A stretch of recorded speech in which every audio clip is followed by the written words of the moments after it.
of the meeting has been posted in accordance with the Texas Open Meetings Act. The time is now 6:02 p.m. The following board members are in attendance: Tracy Miller, Allison Lasan, Angie Cox, Christy Hassett, Jenny Prosnick, Rhonda Timish, and Catherine Sells. I've asked Mr. Miller to lead us in a prayer. Let's pray.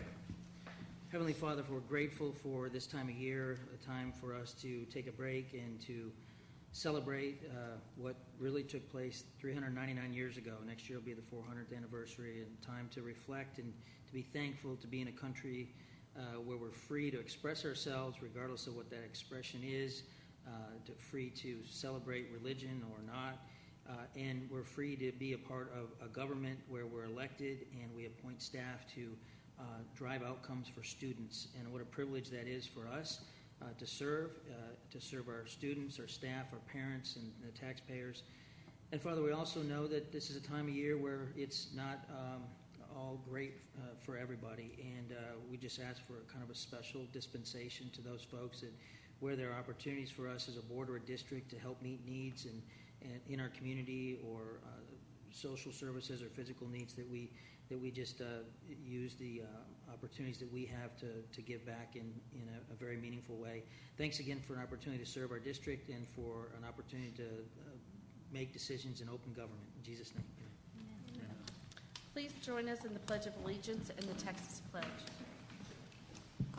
I pledge allegiance to the flag of the United States of America and to the republic for which it stands, one nation, under God, indivisible, with liberty and justice for all.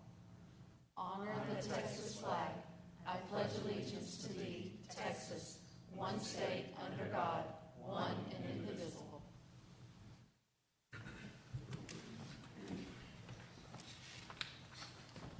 We'll start out with Dr. Rapp. Yes, Ms. Sells, our I statement for this evening is I go above and beyond to serve. We kept that I statement this month because November and December are definitely a time of service for our schools. Some quick numbers for you. We just recently finished out our Stuff the Pantry food drive for CCA, and early estimates indicate we collected over 73,000 pounds of food. I just lost that. We just lost. Sorry. Keep going. Okay, over 73,000 pounds of food, which is 10,000 pounds up from last school year.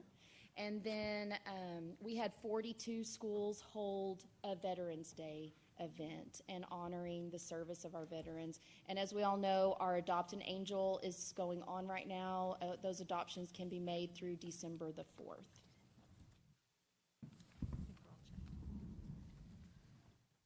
Great. Persons desiring to address the Board of Trustees must fill out a speaker's card. No presentation shall exceed 3 minutes, and the board cannot deliberate on any subject that is not included on the agenda. I have not received any speaker's cards at this time. Moving on to discussion items, Dr. Rapp. Yes, okay, so this discussion item is just a brief update about middle school STEM campus selection. So I included for you in the item that you had in board book just a reminder about the middle school STEM model that we talked to you all about last April, which we're affectionately calling the Flip a School model, where the middle school science will be changed over to STEM science so that all kids can benefit from the middle school STEM implementation. And then students will customize their own learning beyond middle school STEM science to depending on what electives they choose, right? So I'm going to ask that Ms. Seeley come join me for this part of the conversation up here. Basically, what we did is we invited the campus principals from Forest Wood, Creek Valley, Downing, and Hedrick Middle School to a meeting to talk about the criteria that they met and why they're there. Miss Lewis was present at that meeting too. She honestly could come sit up front as well, but I think she looks cozy over there. But she can answer any questions that you may have as well. And so those campus principals went back. They talked to their staff. Ms. Seeley, Ms. Beimer, Ms. Lewis were part of those conversations as well. And every campus demonstrated commitment to moving forward to become a middle school STEM academy. So our update for you this evening is that those campuses would be the ones that we're recommending to move forward with for our middle school STEM academies. And of course, we did not include a school in the colony because the new elementary on Josie would be the elementary STEM academy, so we'll have to come back around to the colony at a later date. And basically, that's our brief update. We had promised we'd come back with what campuses we were selecting, and so there you have it, and we're happy to take any questions that you may have at this time. Can you talk for just a second about what we sort of gleaned from the survey of Donald's parents? Because I think that plays a little bit. Sure.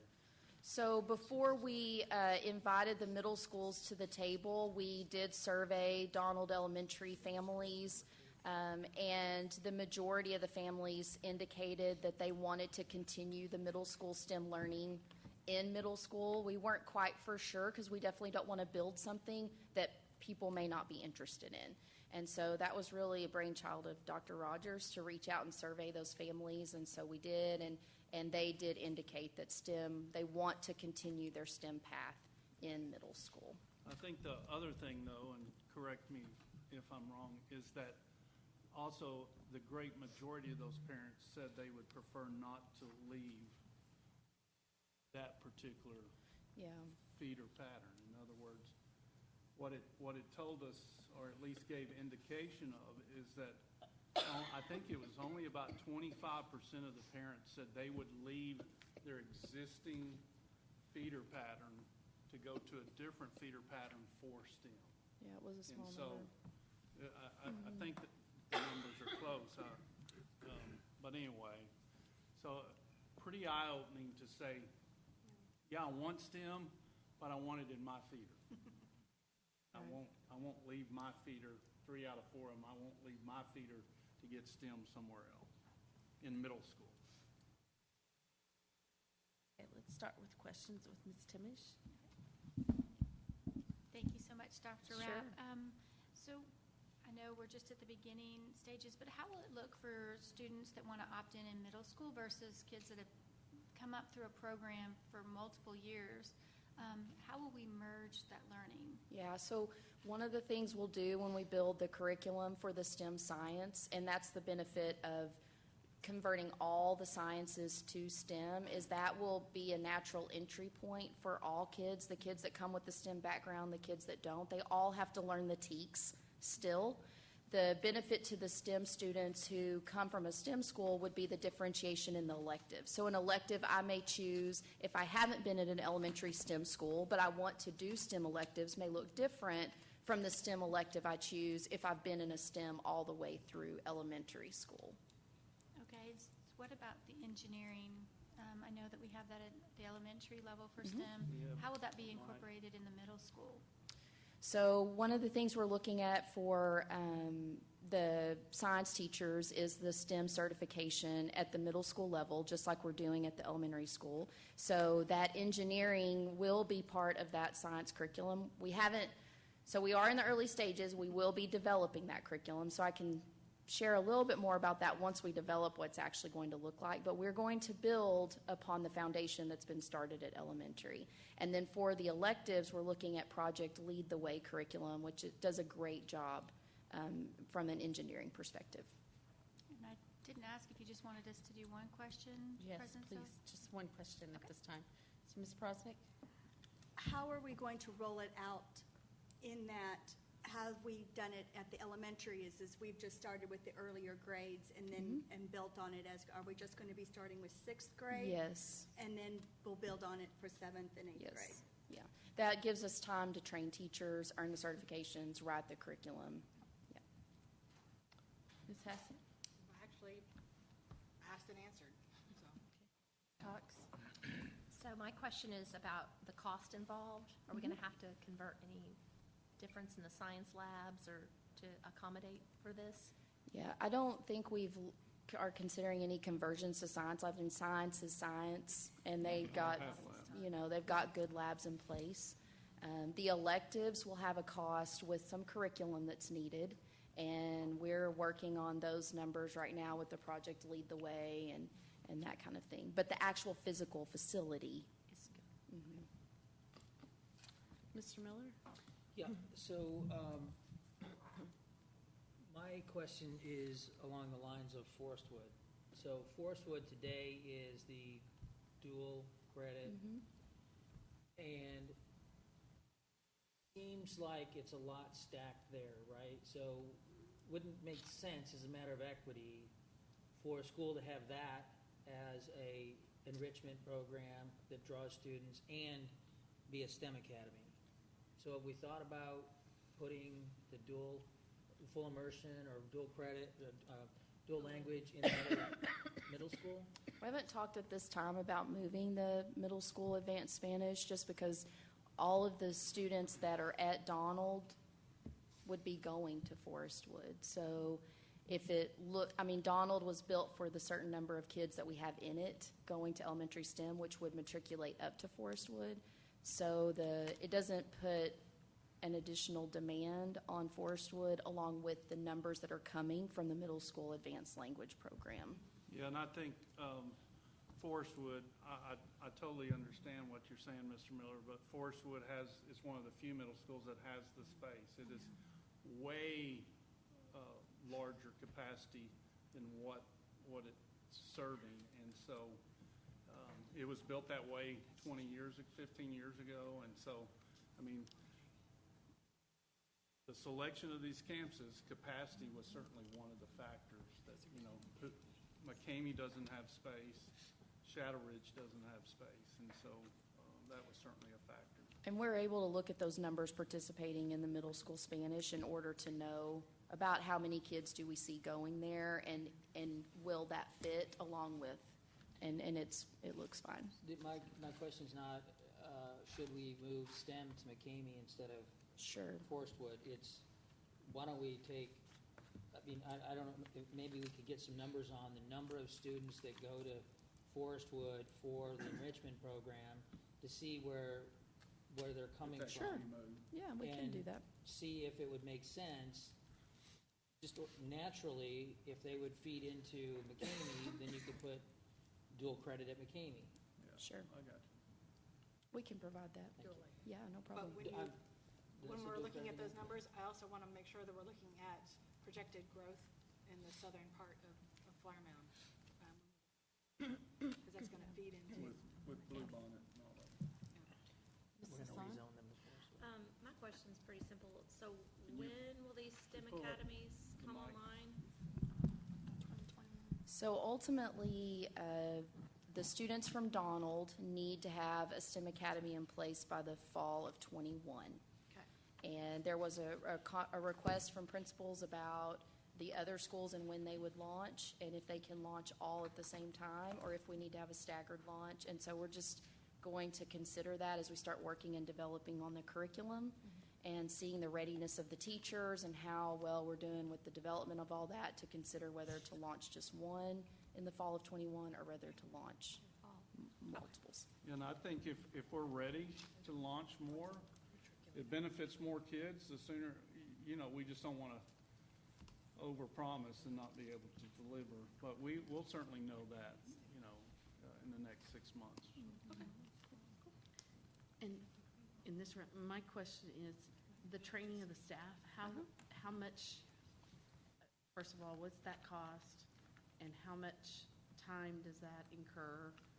And when are you sharing that with the staff that would affect? So the training is going to impact the science teachers, and so that was part of the conversations when they went and met with the staffs. Ms. Beimer and Ms. Seeley were a part of those conversations. You want to speak a little bit about the training impact to the teachers, because it's the same process the elementary teachers are going through right now. The cost is $675, and there's about 30 different modules. And so it can take, 6 months up to even, maybe a year.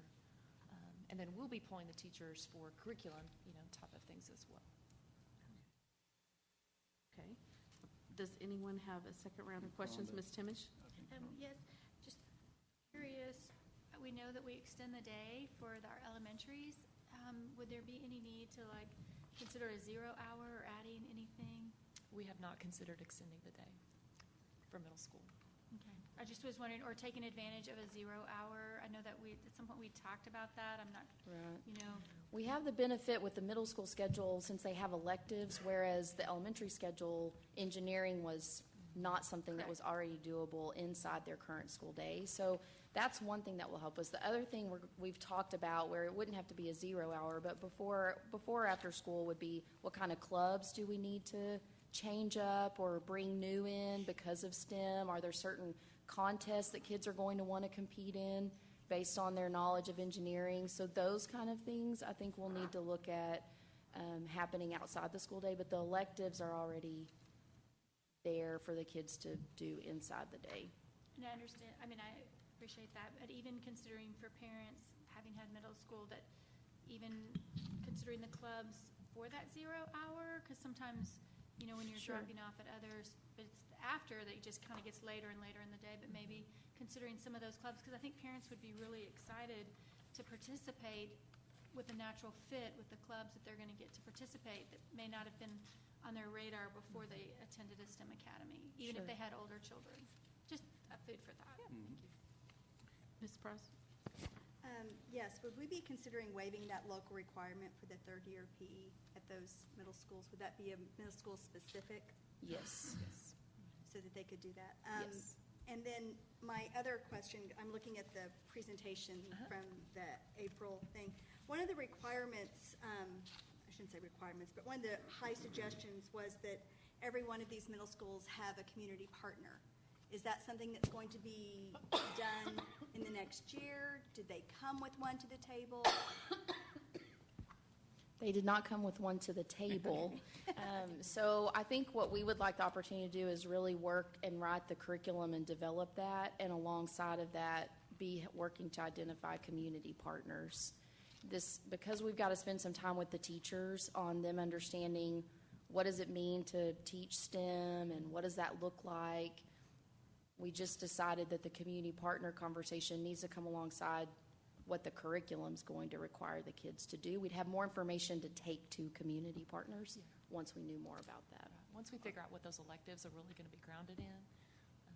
And I'm assuming, just like, as you said earlier, you're not going to have all the electives out of the bag that first year, Right. because you're just going to, Right. we're just going to start with sixth grade and move forward that way. I would assume that those electives would also grow with that. And also, I would also expect that if an elective doesn't make, it's not going to be offered, Right. right? That's- I mean, that's it's absolutely just like any, we're not going to just have an Yeah. elective to We're have not an going to have elective. it with 6 kids. Yeah, Right.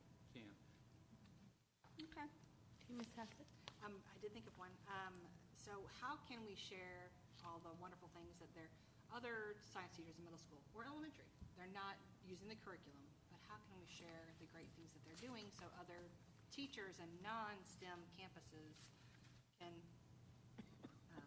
know what they're doing and be interested and maybe take in pieces and parts? How can we share with others? We've already gotten questions about that because there's excitement around these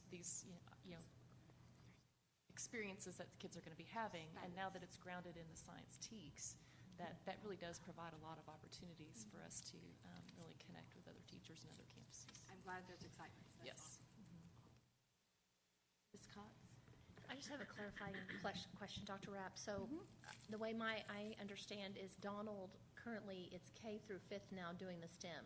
Is that correct, or It's K4, this is K4, so 5th is not? about to roll up Next next year. school year. Next year will be K. Okay, 'cause I Which was- is why we've got another Right, year I was before they worried they hit. were going to miss out on the opportunity, so, okay. No, yeah. Good to know, thank you. You're welcome. Mr. Miller?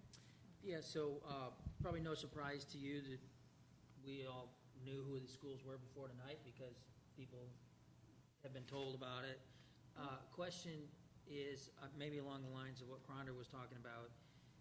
It's my understanding, unlike the elementary where the teachers were going to have to work longer days, teachers have been told here they will not have any additional workload as it relates to hours.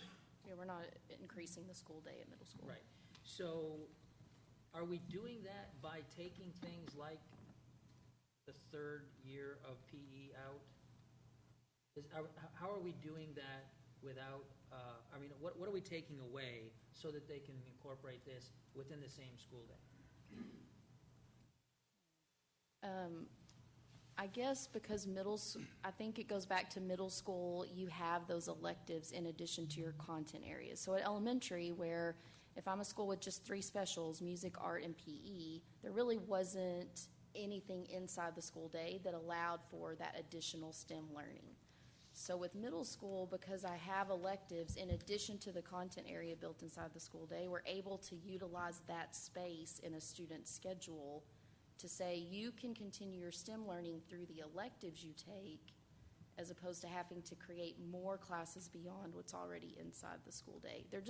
A kid is going to have to maybe choose between, do I want to do 2 elective spots with STEM, or do I want to do fine arts and STEM? But that's the benefit of the model, is it's their choice at that point.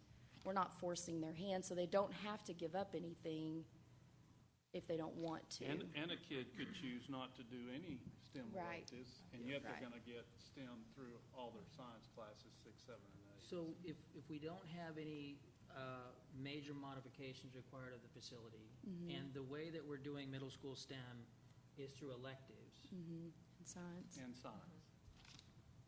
okay, all the science classes. why wouldn't we go broader than these 3 schools?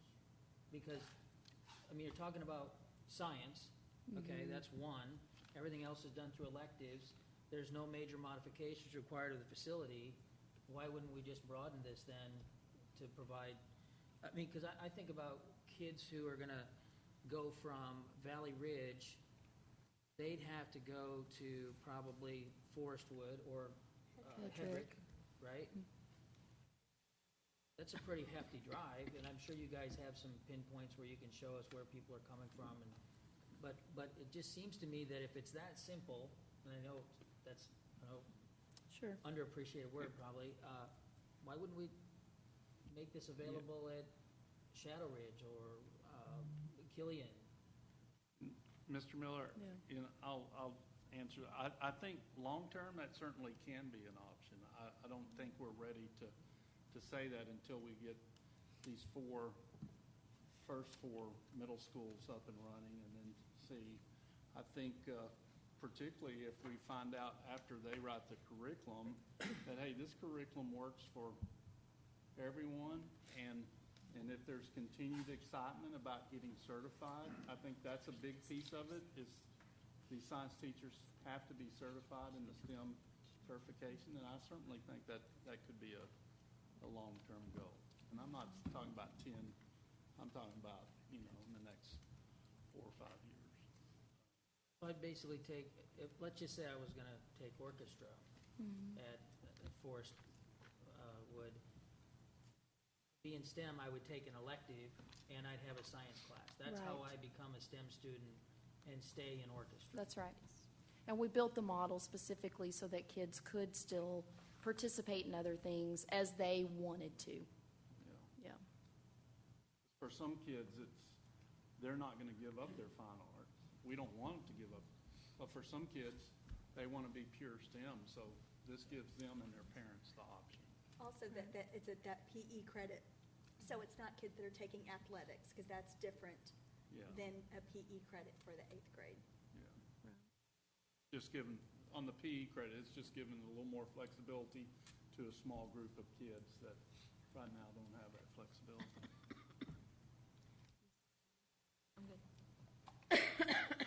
And that was my question. Mr. Miller took it, for making sure that they were still able to get in the fine arts or some other credit, but that they would have that option to not do that PE Sure. there. So, okay, perfect. Are there any other questions?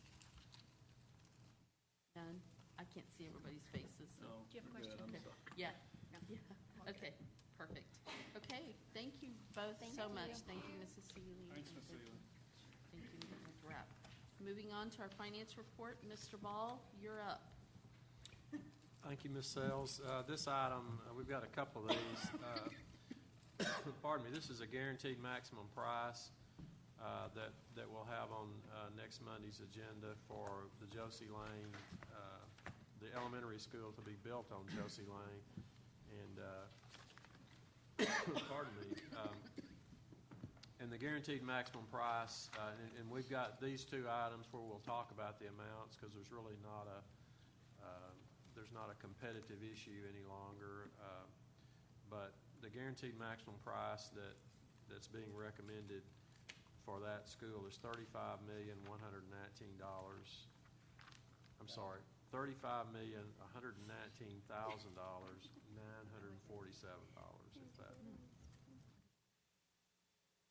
If that was clear as mud, I apologize. And it's from Jackson Construction, which is the construction manager at risk on that job. And we have, just to refresh our memory, the guaranteed maximum price process really is the board appoints the construction manager at risk, and then they go out and actually bid the job amongst their subs under our supervision. We actually have a person from our procurement department that's in the room when those bids are coming in. And then they vet those bids and sum them all up, and so the $35,119,947 is the result of all that process. And Randy and I have had lots of conversations about we got to make sure that we provide for everything that could go wrong and all that, and we believe we've done that. And that said, unless Randy has something to add, we'd certainly be happy to try to address any questions the board might have. Start with questions with Ms. Prosnick. What was the original estimate for Josie Lane? What was shown in the bond sheet?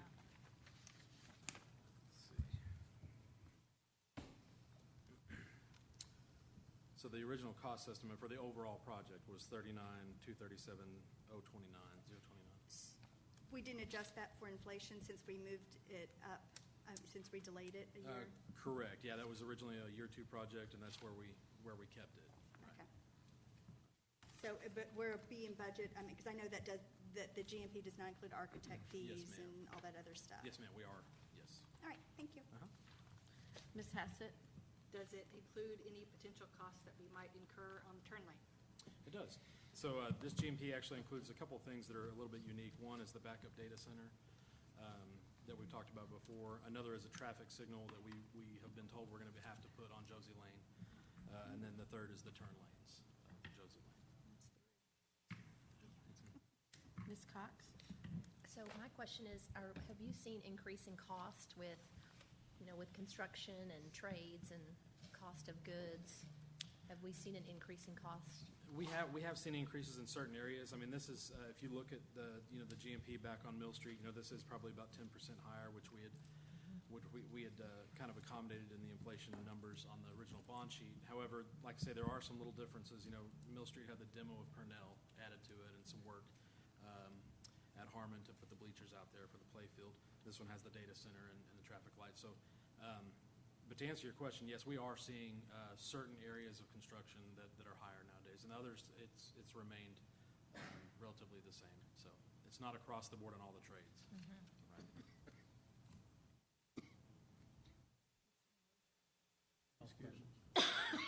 Ms. Lasan. When are we looking to break ground on this? So our goal is to mobilize in January, and so that would give us a good cushion, about 18 months to get this, before school would be open. So we're not anticipating it taking that long to build, but we've given us the extra time, which is nice. So. And my question is, are we monitoring like projects that Jackson's doing right now, and are they on, and maybe, just overall Jackson, not necessarily anything they're doing for us, but making sure that they have manpower and are meeting deadlines and things like that? We are. So certainly we monitor ours. I've talked to Tim Jackson personally in the last couple of weeks and talked about the workload and things. We feel like we have a good team for Josie Lane. He's earmarked that, a while back. This Josie Lane project's been on the books for a while. And all of our projects that are currently going, we have good teams. We have good backup and support. We'll just have to see with as future projects come up. There may be several of our CMs that are kind of tapped out. They're at their limit, and they may not, they may not want to bid on work right now because they have enough on their plate with the projects that we have given them. So that's certainly something we monitor, not only with Jackson, but all of our CMs. Does anybody have? Ms. Timish. Ms. Timish, yes. Sorry. That's okay. I asked my question. It's been answered. Okay. Does anybody have additional? Yeah. Mr. Miller? We started out small with Jackson here, right, and grew. How many schools have they built, like start to finish? Ground up schools, several. I don't have that figure in But I front of me mean, here. in comparison with the other CMRs, do they have a substantial portfolio where they built full schools? They certainly are growing, and yes, they have a good amount of ground up construction work now, especially in the last few years in the market.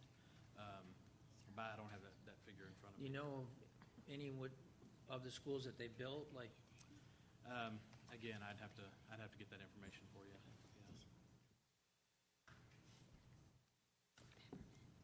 Anything else? Anybody have anything else? If not, moving on. GMP, another one. Okay, the next item is I think I just inadvertently closed out the file, so I apologize. But the next item is the Marcus High School,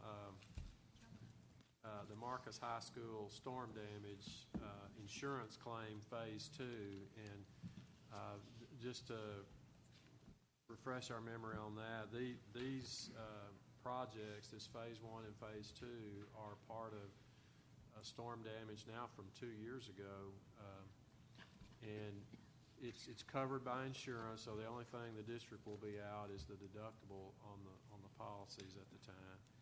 And some of this we've already been, some of the Phase 1 of this we've already received the cash from the insurance. So, and this is Pogue Construction is the construction manager at risk on this project. And again, the sum of all their bids after vetting is $8,301,076 on this project, and this is expected to be covered by insurance with the exception of the deductible, because we do have, thankfully, we have a replacement cost endorsement on our policy that was in effect at that time. So we'd be happy to address any questions the board may have. Beginning with Ms. Hassett. No questions. Ms. Cox? No questions. Mr. Miller? Lasan? No, thank you. Ms. Timish? And Ms. Prosnick? None. Okay. Moving on, Mr. Bob? Okay, this is the transportation issue, which really is purchase of buses. And so I do want to spend a little bit of time just kind of letting the board know where we are in comparison to numbers that you have previously seen. And I'm not going to mention any of the amounts in this public meeting because we still are negotiating with each of the respondents to this particular RFP. We also have another bid. The responses for that bid are due tomorrow, and that is for used buses. And so we will not be talking publicly about dollar amounts tonight, but I do want to give the board a sense of where we are in comparison to some numbers that you have seen in the past. And that is that we have, the difference now is the board has made a decision to go with the new transportation company, Texas Central,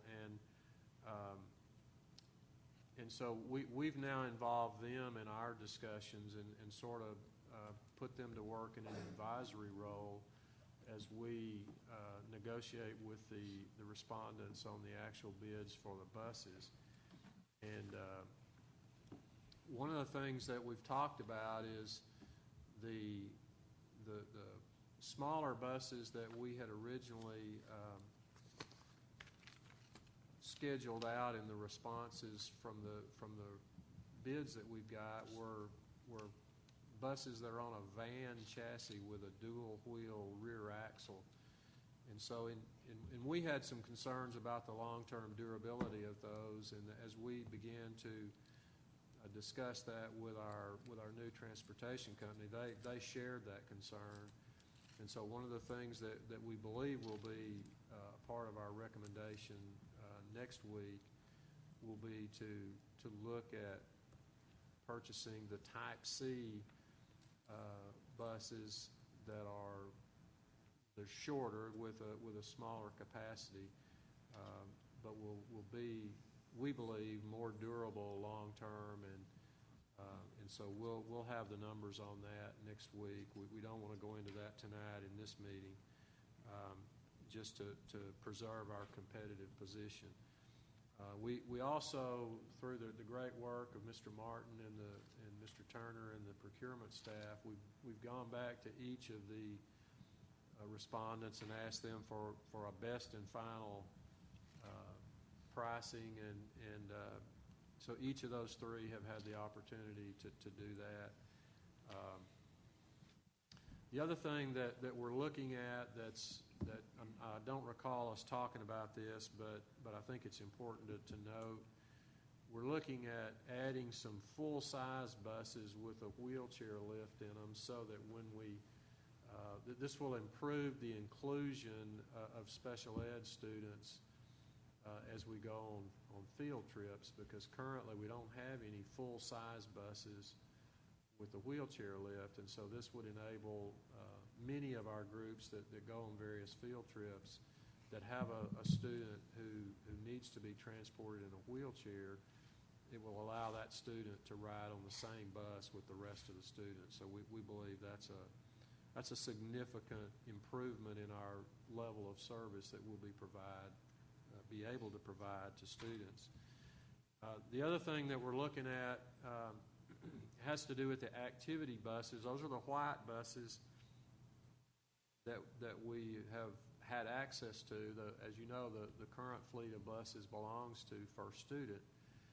And so as we've really delved into that, we've looked at what's the utilization being on those, and what's the likely utilization of them. And what we've really concluded is that if we're going to have additional buses, they need to be yellow buses with the flashing lights equipped, so that we can, if we need to, we can use those on a home-to-school route. Right now, that fleet of white buses could not be used in a home-to-school route, because federal law says the bus has to be school bus yellow with the flashing lights and the stop arms to be used for a home-to-school route. And so the only time they can be utilized is for extracurricular trips. So the other thing that those buses currently, the configuration of the current buses is they're the transit style buses, which means that the driver is sitting in front of the front axle, and because of that, they require a different level of training to operate than what just a traditional what we call a Type C school bus, which has the nose just like a pickup would have, only obviously larger. You're not sitting forward of the front axle, so it although they do require training, it's a different level of training that has to be taken in order to operate one of those transit style buses. And so what we're looking at is some yellow Type C buses with the pickup style nose that would have the coach type seating that we currently have in those white buses, that would give us the ability to transport students with a little more comfort level, but would still be able to use those buses for home-to-school routes if needed. The other thing we've learned in that discussion is that those seats can be easily replaced with the traditional school bus seats if it turns out that those don't meet our needs. Whereas a white transit bus, it is what it is. It can't be converted into a home-to-school type bus, and so we're wanting to really create maximum flexibility, be able to have the capability to transport students in a little more comfortable environment on a longer trip, but create a situation where we believe they will be more, the utilization rate will be higher on them because coaches and other faculty will be able to drive them with the same level of training that's required for any sort of school bus other than the transit style. So the other thing we're looking at is standardizing, and whatever brand we wind up recommending to the board, our thinking is that everything ought to be standardized, and that will help with the maintenance of those buses long term. And that's another reason to do what we've just discussed with regard to the activity buses, and also to not use the van chassis with the dual wheels, is that on what we think we'll be recommending next week, everything forward of the firewall would be the same on all the buses that we'd be recommending if we standardize. And really everything on the undercarriage would be the same as well, except for the length of the drive shaft, if you will. Some would be longer than others. The other thing we've learned is important as we proceed down this path is to work with our new transportation company and whatever the vendor is that we'll be recommending to the board to work with the manufacturers to actually get a slot in their production cycle, because the number of buses that we're talking about ordering is going to require that we get into the line, so to speak, for production. And so we're having those conversations. Those are a part of our negotiations that are ongoing with these respondents. And so that we believe that's a critical component in order to get the delivery of the buses when we need them next year, and make sure that because of the number of buses we'll be ordering, that hopefully that's a number that will get either of the manufacturers that we're looking at's attention and will allow us to get a slot in the production cycle. And our new service company has assured us that they can help us get those slots regardless of what brand is recommended to the board, that we believe we can get that production slot. The other thing that's important to note is all of these buses that would be newly purchased would be equipped with seat belts. And so that's a good segue into a little bit of a discussion, although we don't want to say anything because that bid hasn't closed yet, but we do have a bid that will open tomorrow for used buses. It closes tomorrow. Pardon me? The bid closes tomorrow. Yes, they'll open. We'll open Yeah. those bids That's tomorrow. And part of our thinking there is if we could find some used buses that are in good shape, it could possibly put us in a position where it would save us money, hopefully, but then all of our buses wouldn't need to be replaced at the same time. Having conversations with our new bus company, we've also learned that there's not a whole lot of people selling buses that are in good shape. Most school districts, just like we would have done, our previous contractors have done, you buy the buses to keep them for their useful life, you're not in the bus trading business. And so we have been advised to really look carefully at whatever responses we receive tomorrow, and to make sure that we can clearly know the service history of those buses and what events they may have been through, specifically weather events that have occurred in the last year or so in various parts of Texas. So we really have been advised to go into that with both eyes open. The other thing and then the last thing that I'll mention, and then certainly we'll be happy to address questions, but we've also learned that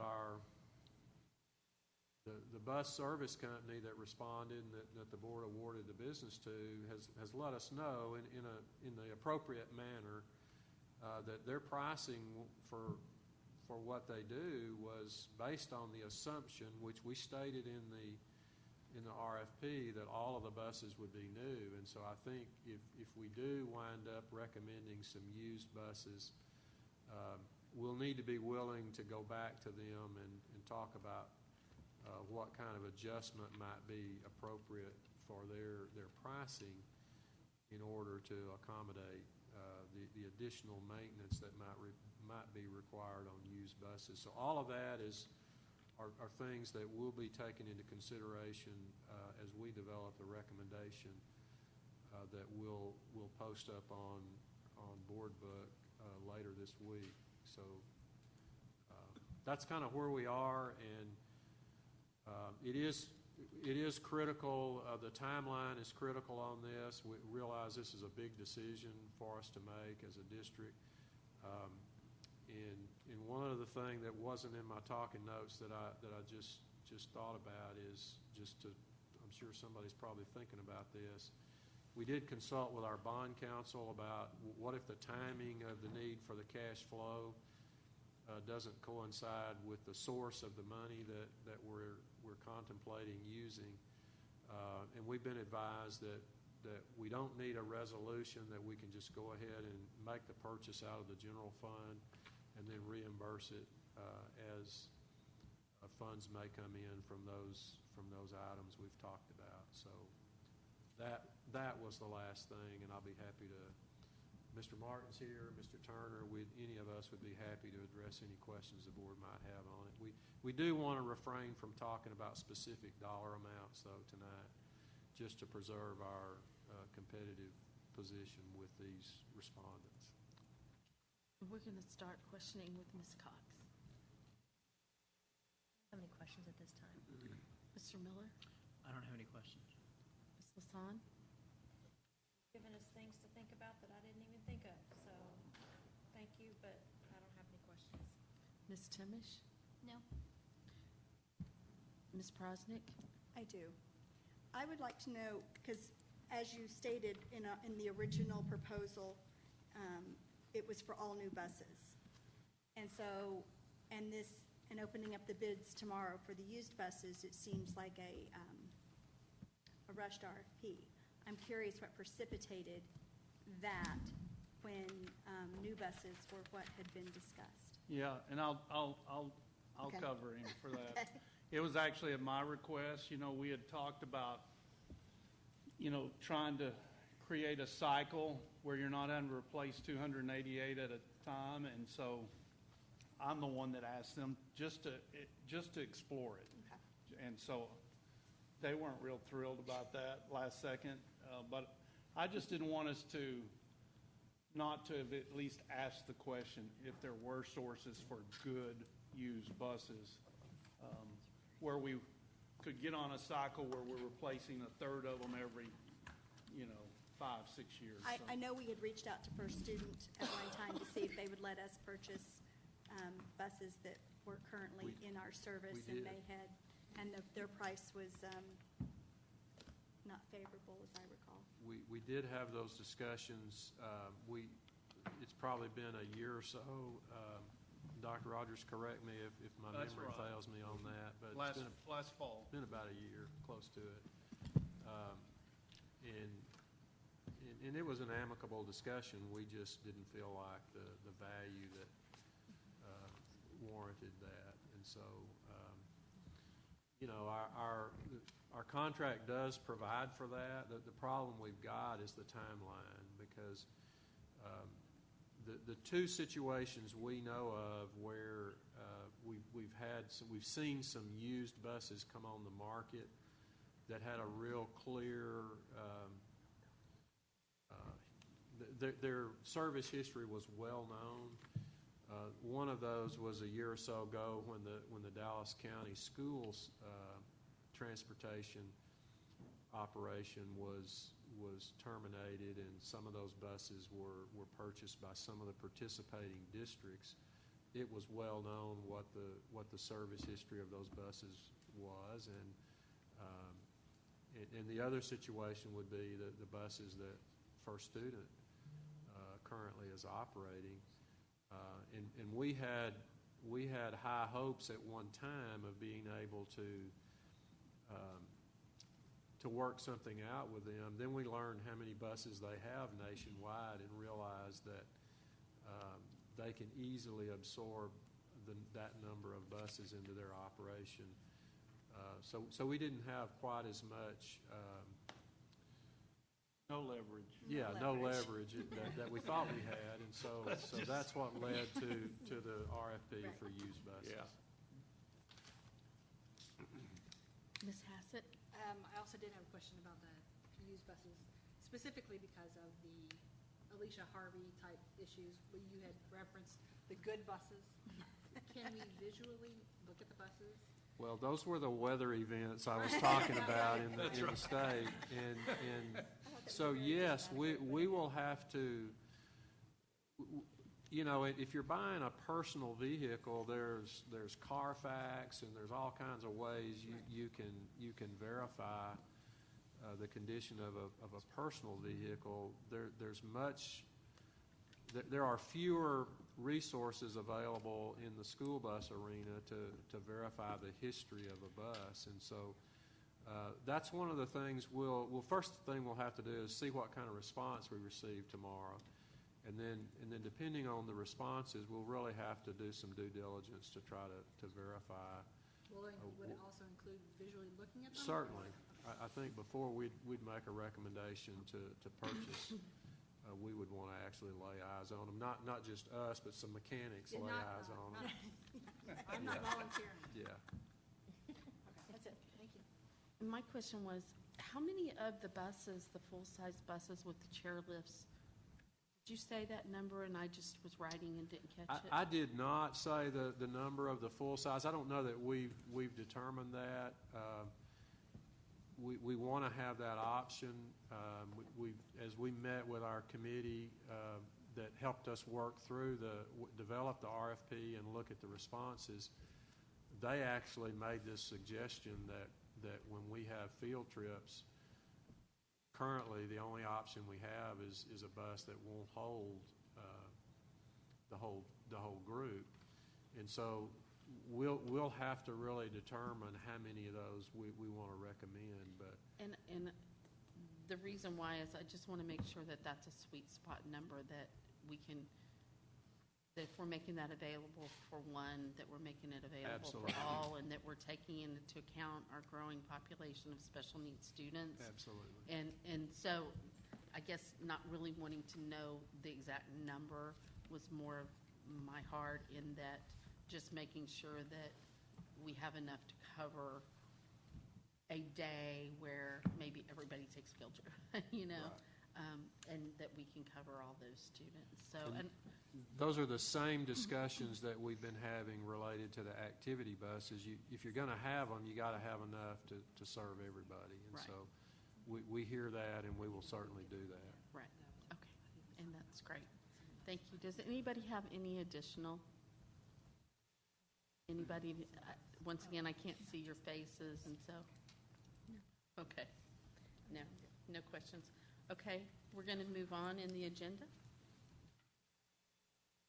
And Okay, the next Swell? item is the Denton County Appraisal District, Denton Excuse me, Central Mr. Appraisal District. Mr. Ball, Yes. I'd like to raise a point of order. Ms. Sells, could we go to executive session for consultation with our attorney briefly? And I believe I will allow that at this time. So if we could go into executive session, we'd appreciate that. Do you need to mark a time? Pardon me, yes, and note the time at 6:56 PM.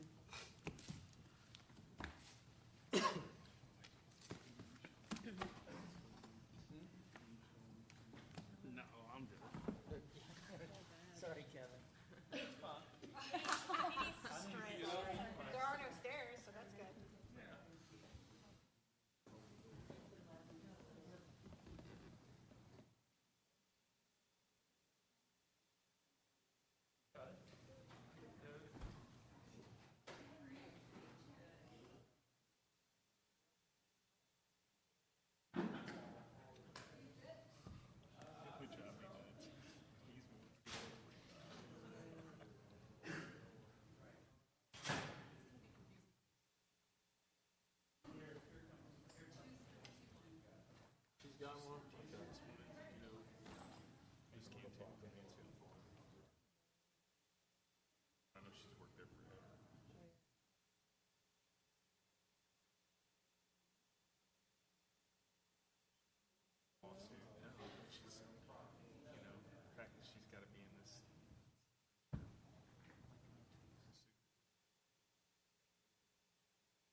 That might, yeah, that might not be.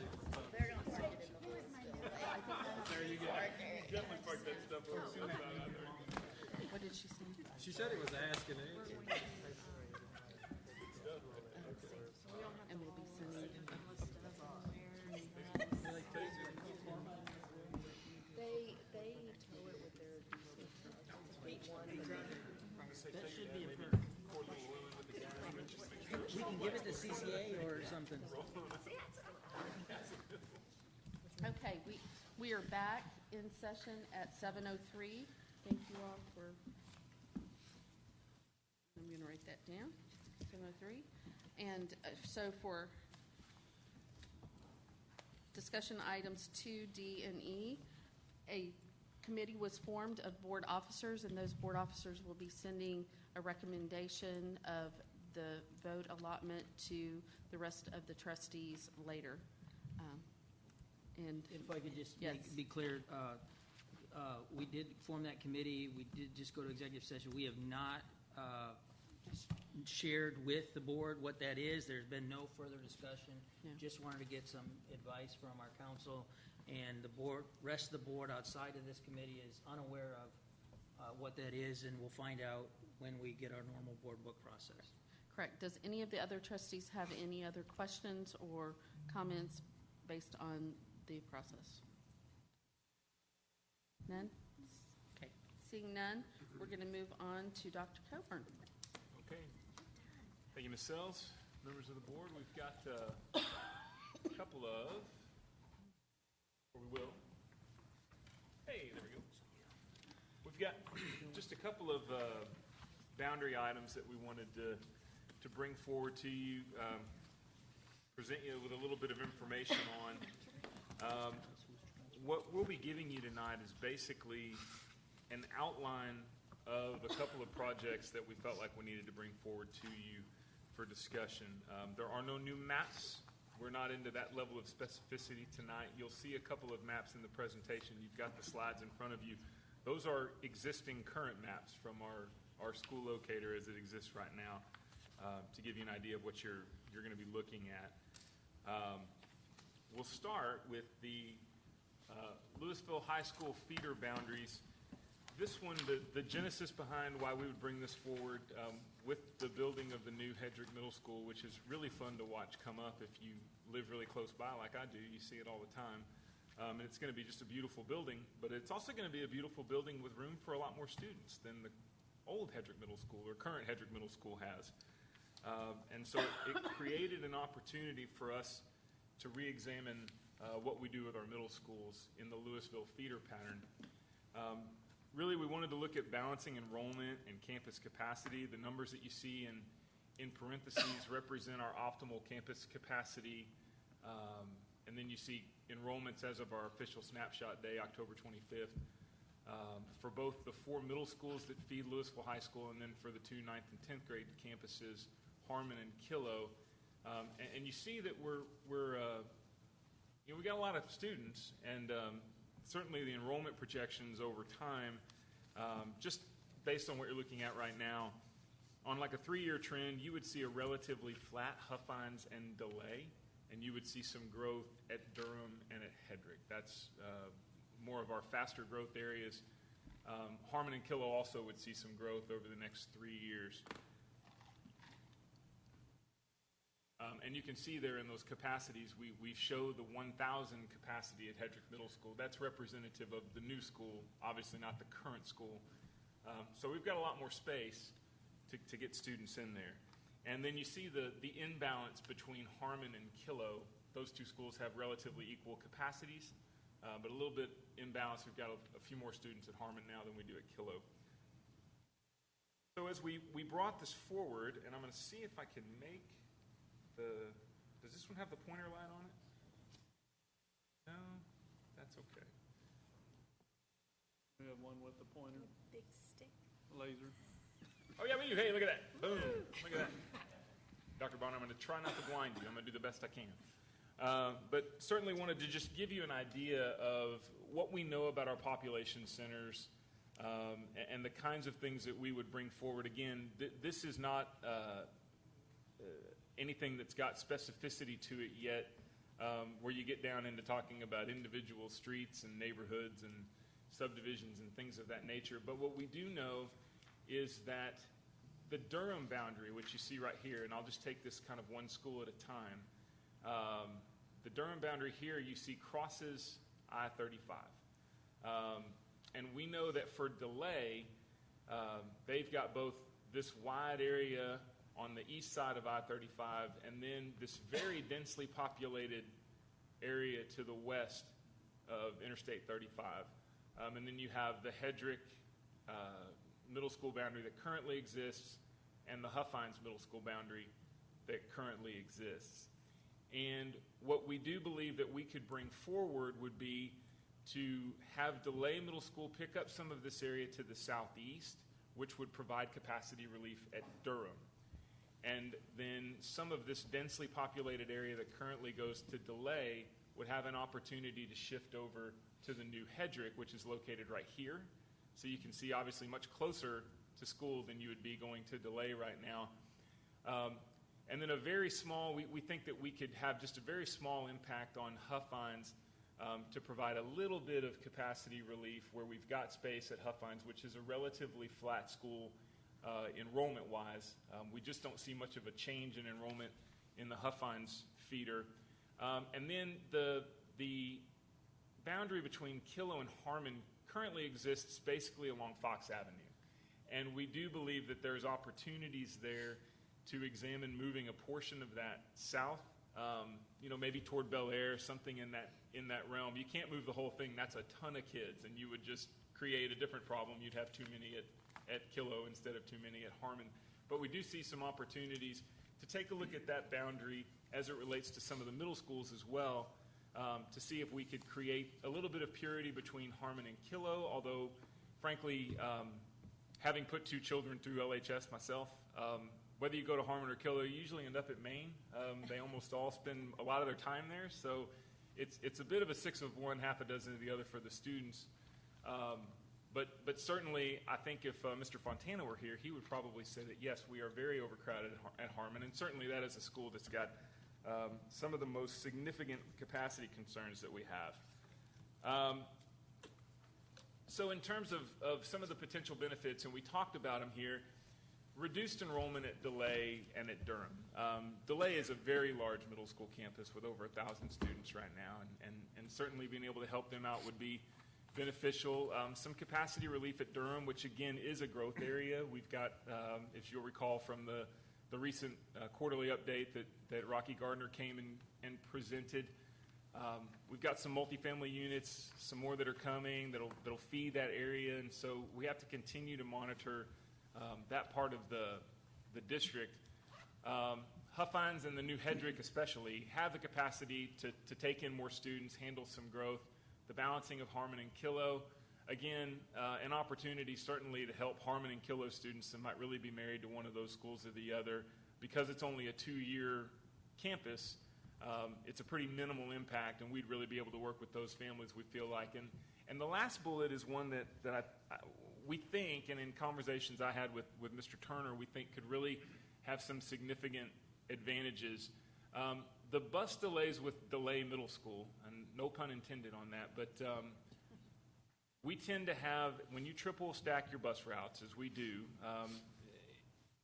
DeLay Middle School has some routes that just really run into traffic problems. It's just the nature of traffic patterns as we're trying to get on the other side of I-35. We think that having fewer buses crossing I-35 might help them. We'd have more on-time routes at DeLay, which would be nice.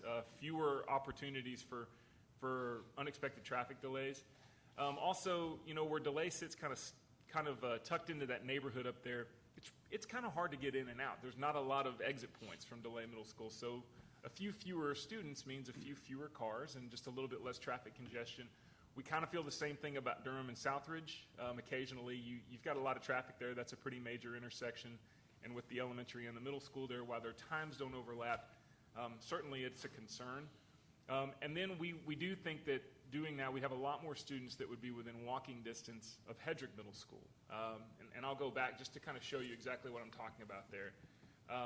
If you were to take an area, kind of this little box right here, we would have to do hazardous route work, which I'll talk about here in just a second, to determine what bus routes would be. But we do know that it's a walkable distance for students that would choose to walk. And so, whereas that area currently, it's not a walkable distance to DeLay Middle School. Absolutely not. At least I sure wouldn't recommend it. So timelines on that, next steps. Over the next 2 months, December and January, we would develop a draft map.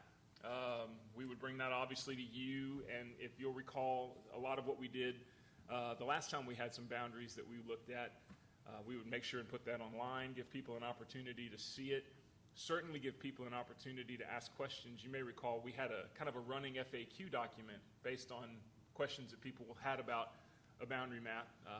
We would certainly have informational meetings in the community that needed to happen. We believe we could bring a recommendation to you, a final, based on all of that by late February, which would give us time to make sure families understood the grandfathering policy, the FDB local transfer policy, the fact that once you're in a feeder pattern, you get to stay in the whole time now, that you guys approved just last month.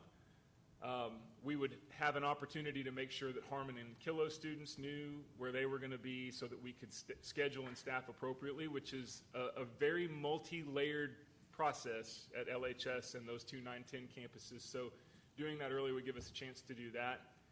We also feel like we could map out some bus routes, take a look at ridership eligibility, hazardous routes, and things of that nature, and get information out to people in plenty of time before a new boundary would go into effect in August for the 2020-2021 school year. And I'd like to, if it's okay with you, go ahead and go through both presentations. Is that? Well, and I'm wondering, Dr. Coburn, if it wouldn't make more sense to stop there and let's have questions about the LHS middle school and then go to the next one. That way we can sort of separate We're starting with Mr. Miller. I think I'm going to wait. Okay, Ms. Hassan? My only question, Dr. Coburn, is are you going to take time away from Decatur to come and help us with this process? I can tell you the answer to that, No. Ms. Lasson, and it's no. Otherwise, no, I don't have any questions. Ms. Timish? Ms. Prosnick? Yeah, when we did this last time with the elementary schools, we had our community meetings in October. And so we're, in my opinion, 2 months behind.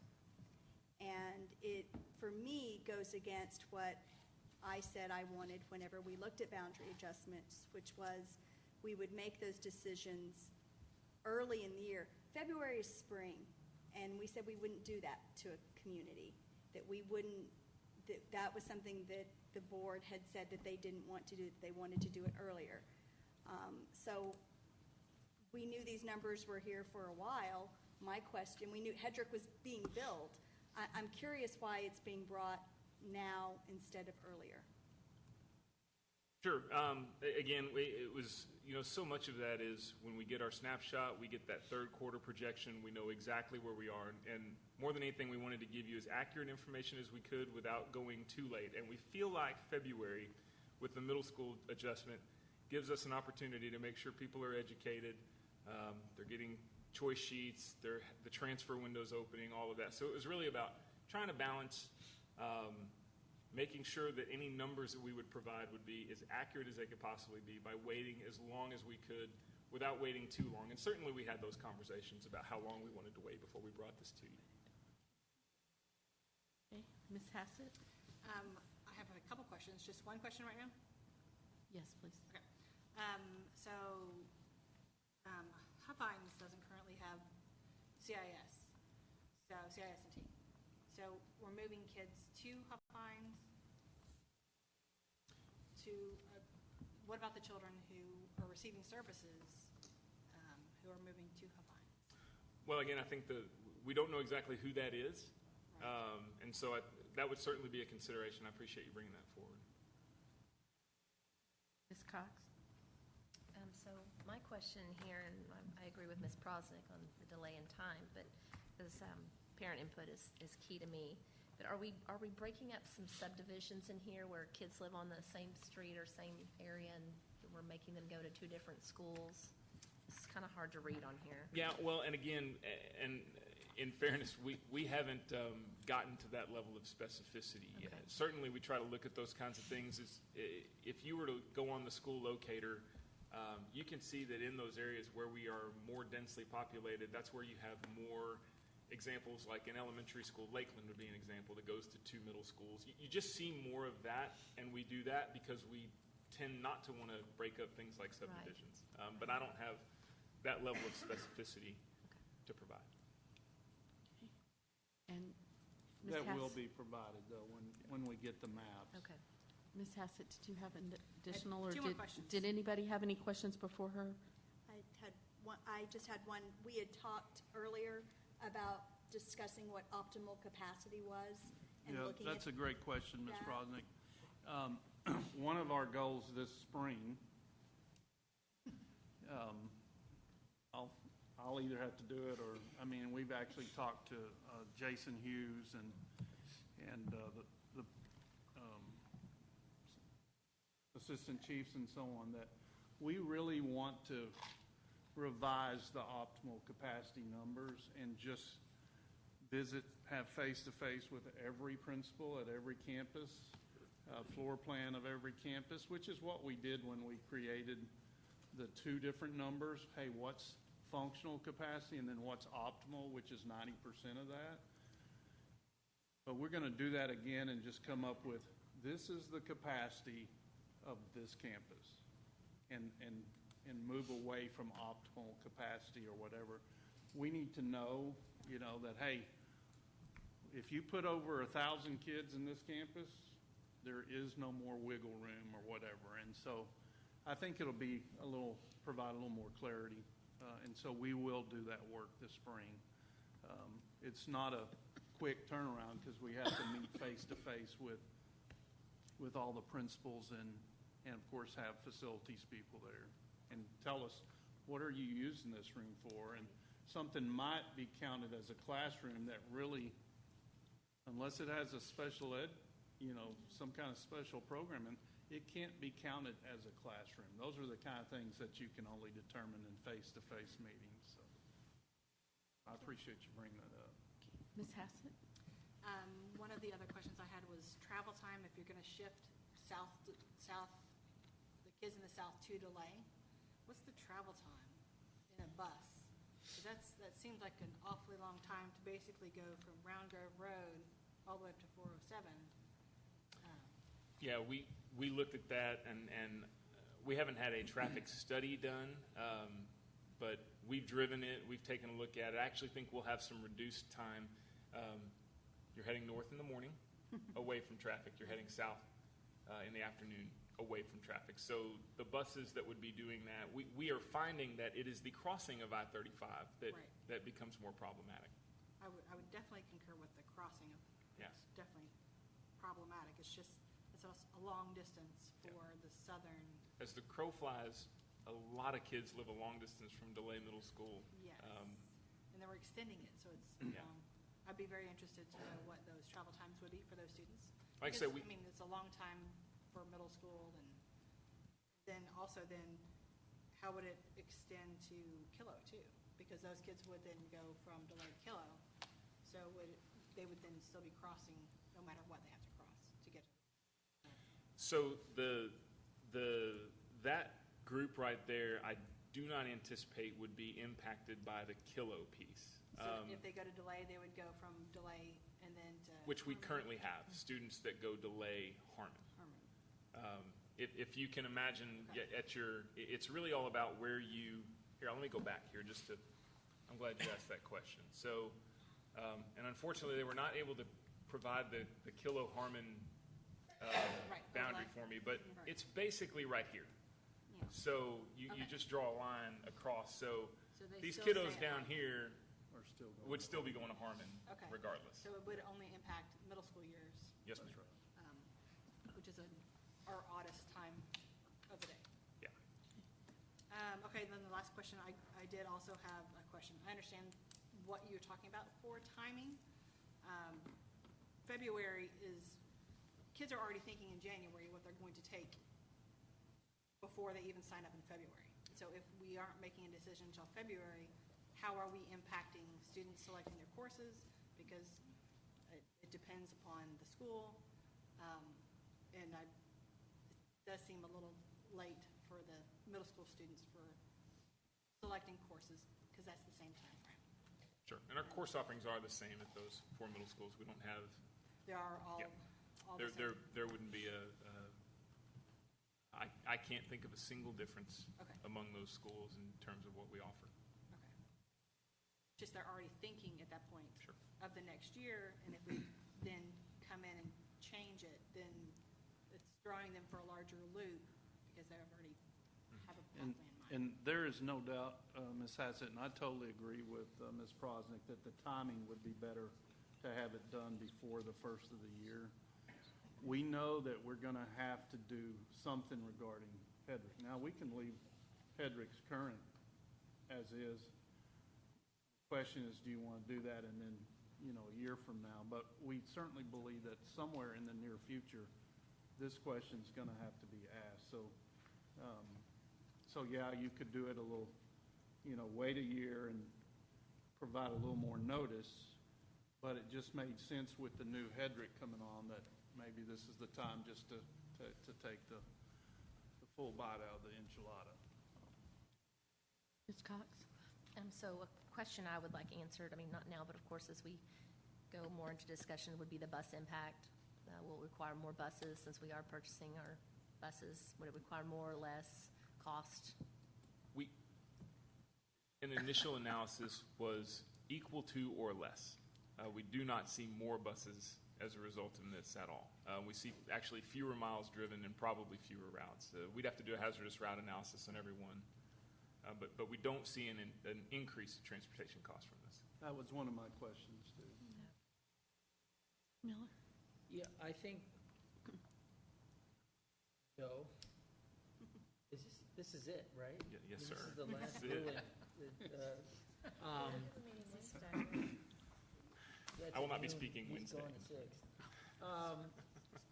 And you're going to miss out on the biggest rezoning when we redo the colony, but just for those listening. Here's my concern. I think that it's absolutely the right thing to do. If I had kids that lived closer to Hedrick Middle and they were going to Delay, aside from the fact that it's just a great school, it's closer, et cetera. However, we have established, as a matter of principle and process, listening tours. So I appreciate that the recommendation will come back to us in February, but I don't know how we could do that without having 1 or 2 listening tours in January so the board has an opportunity to participate like we did before. Yep. Yes, sir, and I apologize if I wasn't clear Okay. on that. That is is planned. absolutely the That is plan, planned. would be to do that exact thing, bring a In draft map January. forward. Did you know that? That's why we had to push it to February. Yeah. Great, thank you. Sure. And good luck. Amy, Maybe we'll wish you. I just have one question. When we're looking at especially Hedrick, while I realize that is a great capacity gainer, we also just identified Hedrick as a STEM school. And so I would suspect in 2021 that we're looking at students from any of those other schools who want a STEM experience to go there. So when you're looking at those boundary adjustments, what kind of cushion is the wrong word to use, but what kind of capacity, I guess, That's a good question. are you leaving for the STEM?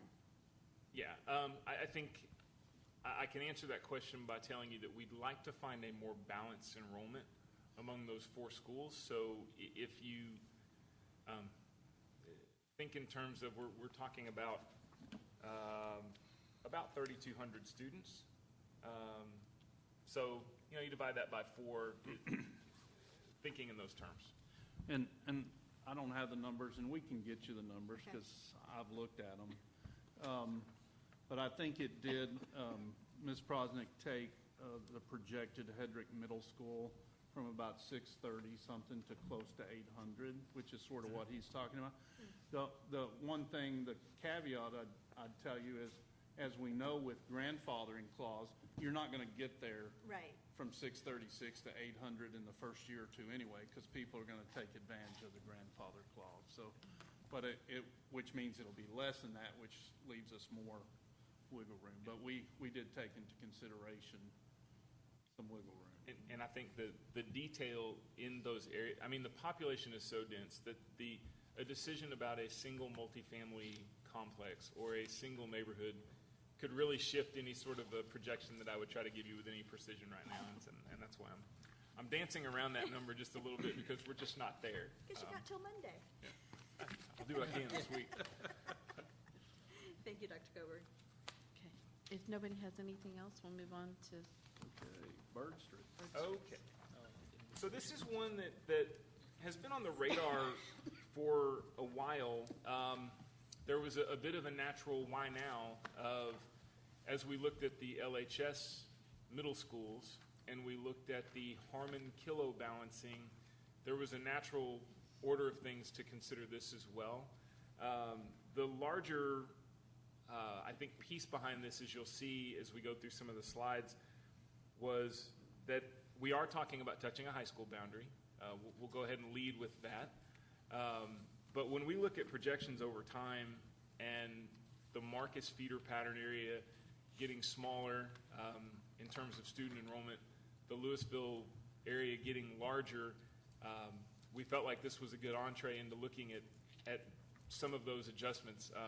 Frankly, the Marcus attendance zone, as I've had conversations with Templeton, is a bit of an anomaly because it does not age out and turn over. No one leaves because it's a wonderful place to live, which is great, except they're not still having children that are going to school. And we'll talk a little bit more about that here in just a couple of minutes. The other thing that was really the genesis of this was that we do certainly have concerns anytime we have students across major thoroughfares. And the green that I'm going across here is 407, which certainly is a major thoroughfare. This is, again, off of our school locator software that anybody can access. It's really a great tool. You can see Valley Ridge Elementary School right here and Highland Village Elementary School right here. And so you see that you have these students that are crossing 407 to get to Valley Ridge, and then the smaller pocket that's crossing 407 here to get to Highland Village. But what we were talking about is in this general area here, can we take some of this group and move that group over to Highland Village Elementary School instead of having them go south into Valley Ridge? Certainly some advantages besides that. We've also got some new growth. There's a new development right up in this area here, some new homes being built, so we're going to have some more students coming in. I'll go ahead and switch over to the benefits slide. It would certainly allow Highland Village Elementary School to have a little bit larger enrollment. It would get them up, over the 400 into close to 500 range, which is a little bit more robust number in terms of scheduling and some of the options that we can offer to elementary students. I think a big one here, again, is the benefit for Marcus High School's enrollment and likewise for Lewisville High School's enrollment. Marcus, we project with Templeton to be under 3,000 students by the year 2022 and down to about 2,650 students by 2027. You compare that to Lewisville High School, which is currently at 4,400. We think it'll go up over 4,500 by 2022. Hebron and Flower Mound both sit in the 3,800 range. And so the balance in enrollment among those schools certainly is a concern that right now is a small one, but if the projections hold the way that they seem to be in Highland Village, can become a much larger one. And let me jump in for a second. I've mentioned this before. I have the great pleasure of having to submit all the numbers, enrollment numbers, to UIL, officially every 2 years, which we did. And so when you think about it, even this year, the numbers that were submitted, LHS 4,400, Hebron High School 3,700, Flower Mound High School 3,600, Marcus High School not quite 3,200, and then of course the Colony a little over 2,000. And so that just sort of reinforced some of the initial discussion. This was not originally discussed to save Marcus, but it was looking at how can we relieve Valley Ridge, how can we relieve a 4,400 school enrollment, and so this was just an example of a small piece of the pie that really made sense to at least look at. So I didn't mean to jump in, but I think not only the projections that Joe just spoke about, just currently, the numbers are getting way too large in one high school, and anyway. Yeah. And also, to your point earlier about STEM and the STEM elementaries and going back to the survey that Dr. Rapp alluded to earlier, people do like their feeder pattern and staying in, but we have seen that the elementary school STEM programs have been very popular. And so the ability to allow more STEM transfers into Valley Ridge would certainly be a plus, more students that would be able to access that. Again, it's a traffic thing. The thinking being the major arteries, the more that we can help with the traffic in the major arteries, the more it might help everything from people getting to work, kids getting to school. I get really nervous about students crossing major intersections. You might recall last year we talked about some kiddos crossing Business 121 as we looked at some of those elementary boundaries. So that's always something that's on our minds. It's just a population-dense area, and so it's something that we're always thinking about. And I think you'll see timelines and next steps on this one very similar. We do have an opportunity when you go back, and I'll go back here again, and you're talking about a pretty small swath of land. Ms. Brim and I had conversations about how to survey people, and we know that we can get very targeted. We could literally target people that live in affected areas whose students attend their zoned campus. I mean, we can go to that level of granularity to get input from people, find out what they're thinking, what they're concerned about, what we need to educate on, how much do we need to talk about grandfather clauses, and the fact that we are just simply an open transfer district that basically does everything we can, thanks in large part to your support on policy FDB, to help people choose what school they want to go to, regardless of what a boundary says anywhere. And so we see that as very much being a potential benefit. And then the timeline on that, we would do that survey. We've actually started to draft some of the things right away, but we still need to have some more conversations with Dr. Rogers. And we would do the same thing, create a draft map December, January, make sure that it's out there so that those people can see it. They can ask questions about it. We can go on those listening tours that Mr. Miller alluded to earlier and make sure that people have an opportunity to hear and be heard. Bring a recommendation in February, and very similar, the ability to map out routes, the ability to help people understand what all of this means, timing with the transfer window, grandfather clauses, the education pieces there to put a new boundary in effect for the 2020-2021 school year. And then on this one, just a reminder, as Mr. Miller again alluded to earlier, we will be bringing, or the district will be bringing to you, some discussion points on the new elementary school in Josie and East Side considerations that would come along with that toward next fall of 2020. And then at this time, any other questions that you might have about this one? And this time, we're going to start with Ms. Hassan. I do not have any questions. Ms. Timish? How will the survey be sent out or given to parents? We talked about a variety of different delivery methods. When you're talking about a group that is that small, the goal is to have a response rate that's as high as possible. But the beauty of that is because it's a small group, we can really track exactly who has responded and exactly who hasn't, and reach out in a variety of ways to make sure that we have an opportunity to get a response. In terms of what that would look like, definitely think there needs to be some open-ended opportunities there, as well as some more quantitative Likert scale kind of things to find out what people are thinking. And so would we include any students that potentially are in our pre-K program up through high school that we would have? And then it would be somehow we're tracking it so it's only somebody with an address tied to a Bird Street that's responding. Yes, ma'am. Yes, ma'am. According to Ms. Brim, you're way out of my league at this point, but she says we have the ability to do all of that. Ms. Prosnick? Do we have, to piggyback on Ms. Timish's question, so then do we have the ability to talk to, reach out to those students who may or may not be enrolled in our district?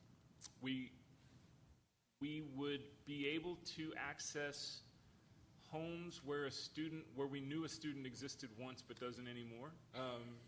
We can't track them if we never had them. That's the only one that we can't do. But yes, ma'am. And then going back to the map, and this is something, because I feel like we're talking out both sides of our mouth when we say we don't want kids to be crossing, the 407, because we're not talking about moving those that are south of that 407 to Valley Ridge, right? Correct. And the reason for that, we would be reducing the 407 crossing, and I know exactly. We certainly took a look at that.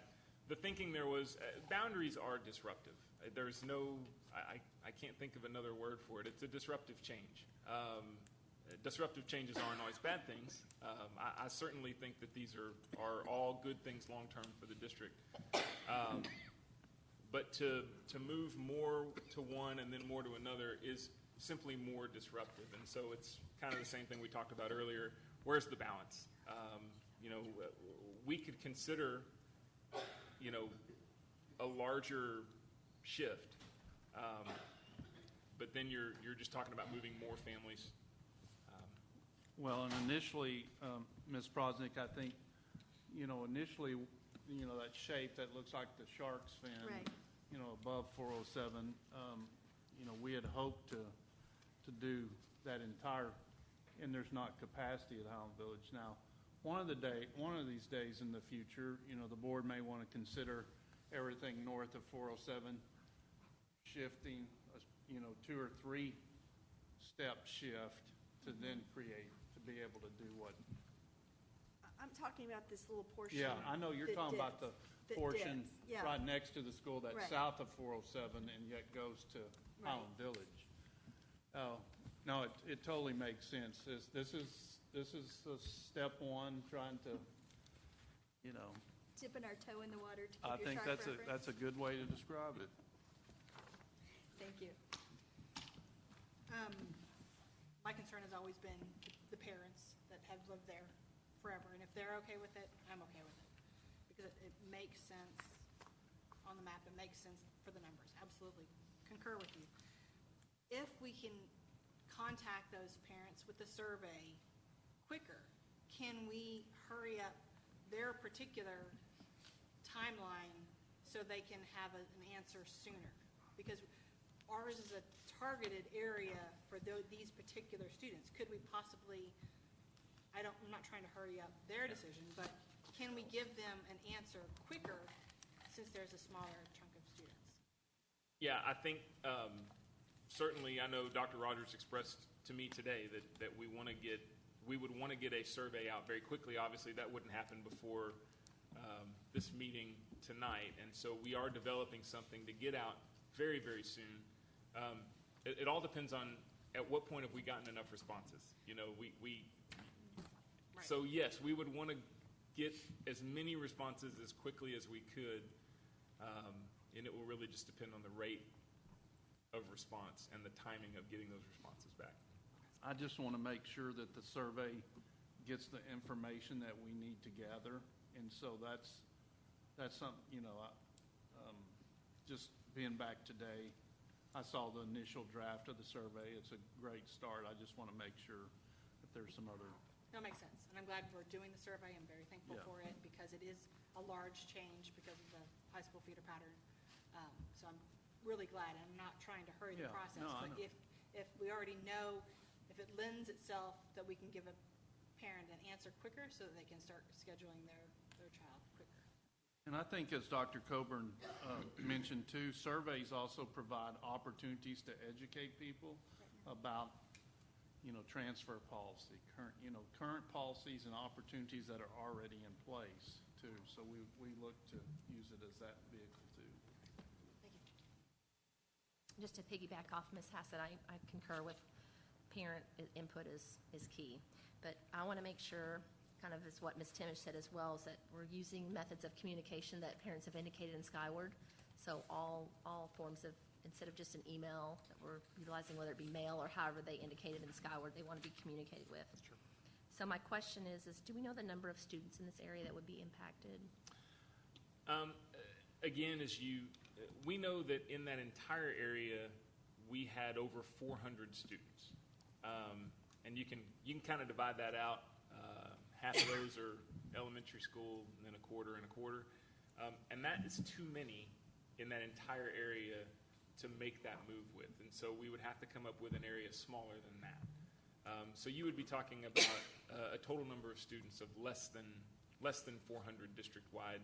I think we'd probably like to get to a number more between 200 and 300 that would be impacted, because that's where we kind of right-size things with Highland Village Elementary. And then you may not know this, I don't know, but in that area, particular area now, are there any students currently that are transferred to Marcus right now, that go to Marcus? I haven't geocoded it, but certainly the closer we get to any high school boundary, we see students that go one way or the other. So I would hazard a guess that we've got several that are transfers. Likewise, I bet we've got a few that are transfers just to the west that are going to Lewisville. So we tend to see a lot of that movement right along a high school boundary. Okay, thank you.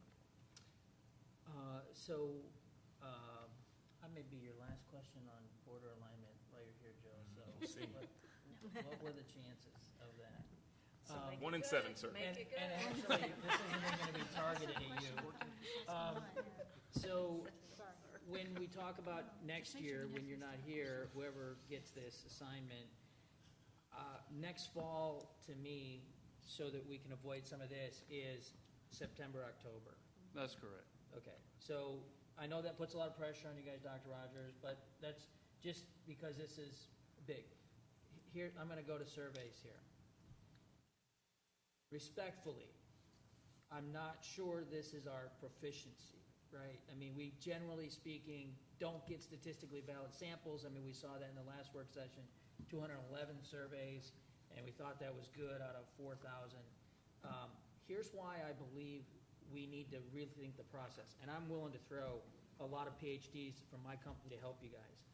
What happens is, I had lunch with a city official 2 weeks ago. He said, you know what, my 2 kids, I got 24 emails or voicemails in 1 week. I'm at church. A lady pulls me aside. She got 3 kids, elementary, middle, and high school. She said, I stopped counting at 34. And you know what? When they read the emails, or when they read the notifications from Skyward into a voicemail, it cuts off. They don't even know that it's been cut off, and they're leaving a voicemail that's abbreviated. And so I get that we may have a proficiency in knowing where they're at, but there's a whole taxonomy around getting the right information. And I think that's where we're going to go out to do a survey here. At the same time, and those of you who have kids know you're going to get Skyward messages, you're going to get voicemail messages, you're going to get an email from the teacher, you're going to get a kid that has a middle school, elementary, and high school, they get 3 notifications from the district, right? So there's a saturation that's taking place that, as it relates to this agenda item, I think it impacts our ability to get qualitative information, because it's, oh, they're wanting something else from me, right? And I don't want to do this. I'm worried about my kid passing the next 9 weeks. So I would just say, I would be interested in really what we're going to ask, how we're going to ask it, the taxonomy of that, how we're going to drive a higher response rate in the context of all the other things that we're blitzing them. The principals are sending stuff out, the teacher's sending some stuff out, right? Now we're going to ask them for a survey, and here's what I suspect would happen. We'd get a N equals 400 out of 1,500 families, and we'll look at that and say that, well, the information we got says they want to do it, right? I'm not sure. I just think we really have to look at that and drive that up, and maybe it means that the PTA gets involved. Maybe it means that we make some phone calls, right? I mean, I don't know what it is. I'm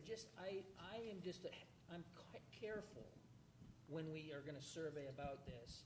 Now, that said, I don't think it's a bad plan.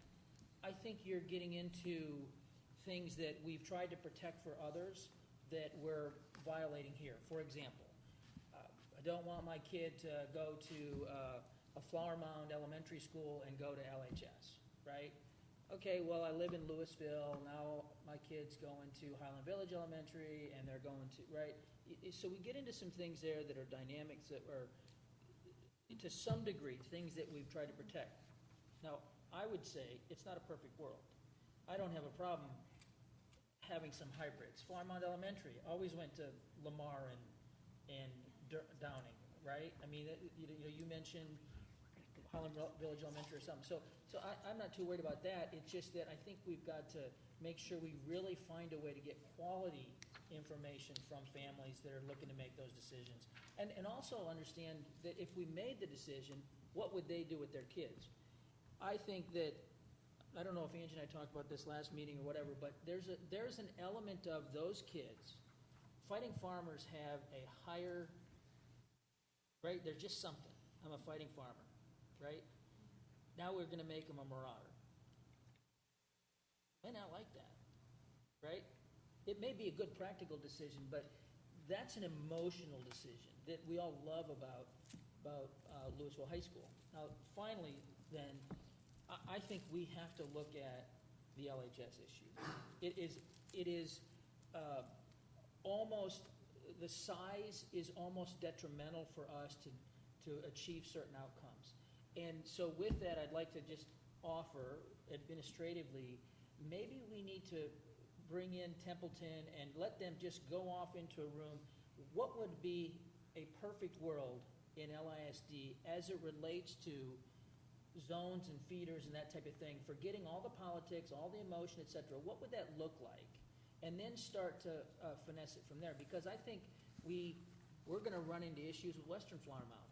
Where what we ought to be doing is rezoning that this way. Now, that's gonna be emotional, right? But at some point, we're not really fixing the bigger issues. We're always fixing a leak here or a leak there to kind of move some kids over to Marcus, because Marcus is declining. We had a time where even Hebron was not showing the growth, right? Now Hebron's growing like crazy. So I think we're missing out on the big solution.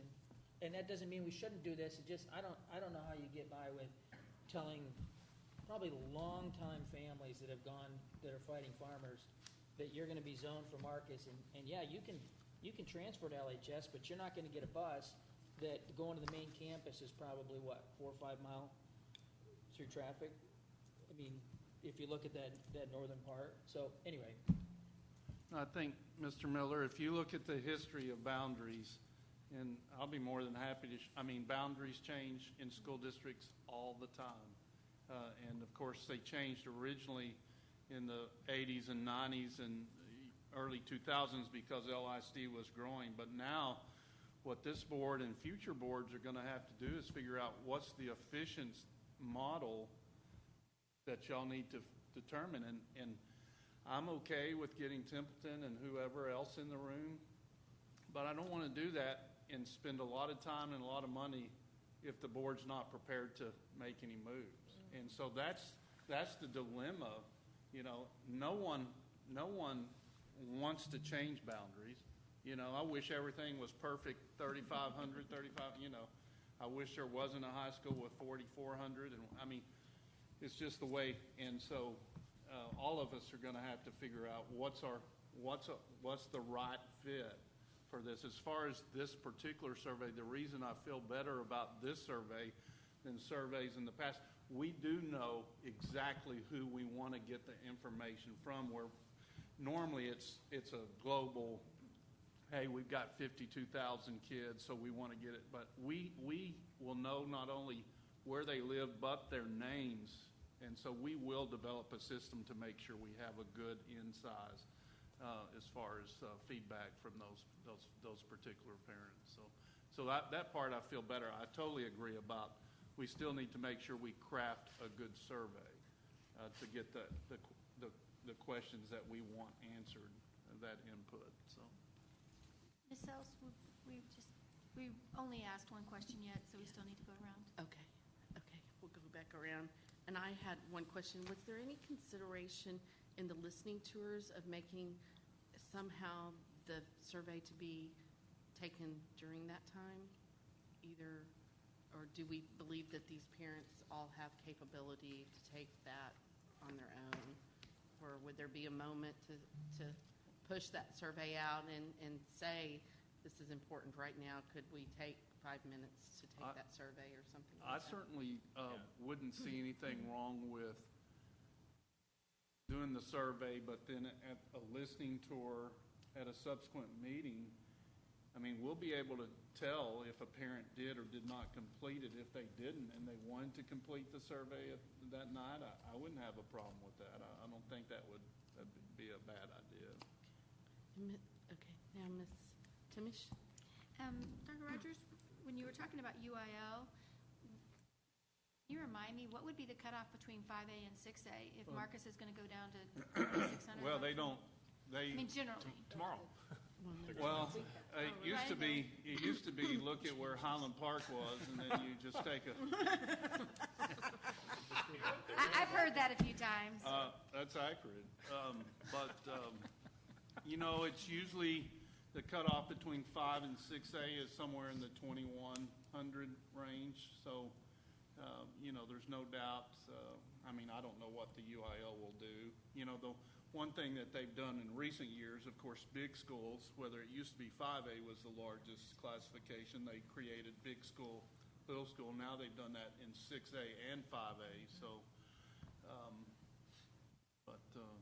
yeah, I don't know exactly where they'll land, but I would say in the 2,100. 2,100, but still definitely a decline if we're looking at 2027, Marcus being a 2,600 school. But I appreciate everything that was said. I do think that we need to create a balance, and I know that people are once a farmer, always a farmer, but you can always be a farmer even if you're in a different feeder pattern. And I think giving parents the option, I appreciate us doing that. Thank you. Ms. Prosnick, did you have any additional? No, I'm more interested to hear from the people that live on those streets. Me too.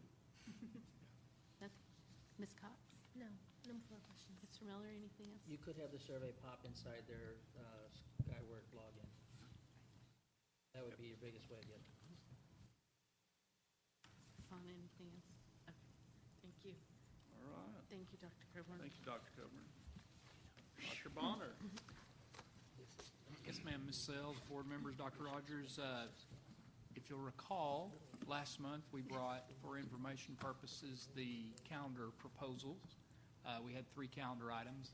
1, 2 were a traditional calendar, and then 3 was an election calendar. And where we left that story in November was on the edge of the survey. The survey was conducted November 12th through the 22nd, so that was the Tuesday of the week preceding Thanksgiving to the week immediately prior to Thanksgiving, that Friday.